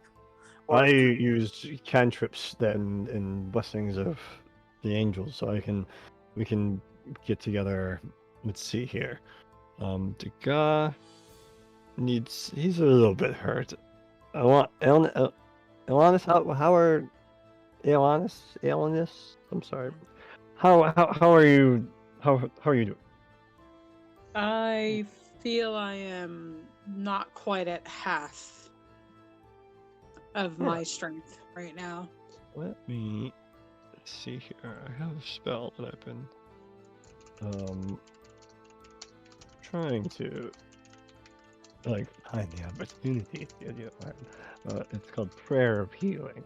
So if we maybe take a moment, it takes like 10 minutes to cast, but we can create some healing here. And Yeah. we don't need to pause so quickly. Yeah, we won't have to wait 10 minutes. We can just fast forward it. If you want to do it, that's not a problem. From here, however, we are probably going to end the session for today, just because I don't feel like if you do anything else, I think that that you won't be able to get through it. That being said, when you do attempt to do a short rest, it's too cold. You're just unable to rest here. Yeah, I was gonna ask. Definitely from where I'm at. I know earlier I sensed creatures. Do I still sense anything? That would have been my last. That would have been my last. You do thing. sense a creature to the north. Right. So up towards this way, from what I can see, I guess. Up here someplace. Right. I have a question. Yes. Is the Yeti's body still there? It seems to have evaporated and gone into the water. So something about the water or the magic of some sort, but the body is gone. So everyone heals. I can target 6 people, so everybody heals for 17. We all get 17. Yep. I cast Prayer of Healing. Thank you. Thank you. I think I don't often have this sort of time in between, just a time to take a nap and to heal. But this is actually what this prayer is for. That put me at 22. Oh, are you very? Do you need more health? Hurt? It's okay. Yeah, I'll be okay. I'll probably want to use one of my potions. I think I can get pretty well prepared. Up to, we can maybe explore this northern corridor if there's something up there. Oh, there's definitely something up that way, for sure. Otherwise, I hope you guys had a lot of fun today. This is a pretty awesome adventure so far, and you guys should finish it up next session, and then we'll see what happens during that time. It might be a scary experience, as it were. Otherwise, otherwise, thank you very much for hanging out. Oh, keep tapping X. Thank you for the host with the raiding party of 4. That was pretty sweet. Thank you very much. Twilight Seeker, thank you for following. We had a bunch of people watching today, so it's pretty cool. Yeah, it's a huge adventure afoot. You guys are going to do more exploring. Maybe you will see the sin that may be in this temple, or maybe it's not. Maybe Mephistopheles, Mephistopheles. Yeah, I don't know. I can't say it right. That wasn't a meme. I really can't say it right. So it's like Hercules. It's spelled weird. Yeah, I can't do it. My brain is cinnamon. See, I read a lot of Spawn growing up, so Aluminium. I know how to say all those names. Yeah, exactly. Yeah, my brain just can't do it. So, but thank you very much to everybody who hung out today on stream. I'm gonna cut the stream now. I'm gonna let these guys talk out a game, and otherwise, thank you very much. And the upload for this and the upload for the last session, which I absolutely recommend that you watch because it was very skillful. I don't think there was any other way to do it other than the way they did it. Is going to be up tomorrow, so just keep that in mind. Keep on the lookout on YouTube, and that's all I got for you. Thank you so long. Have fun. I'll talk to you.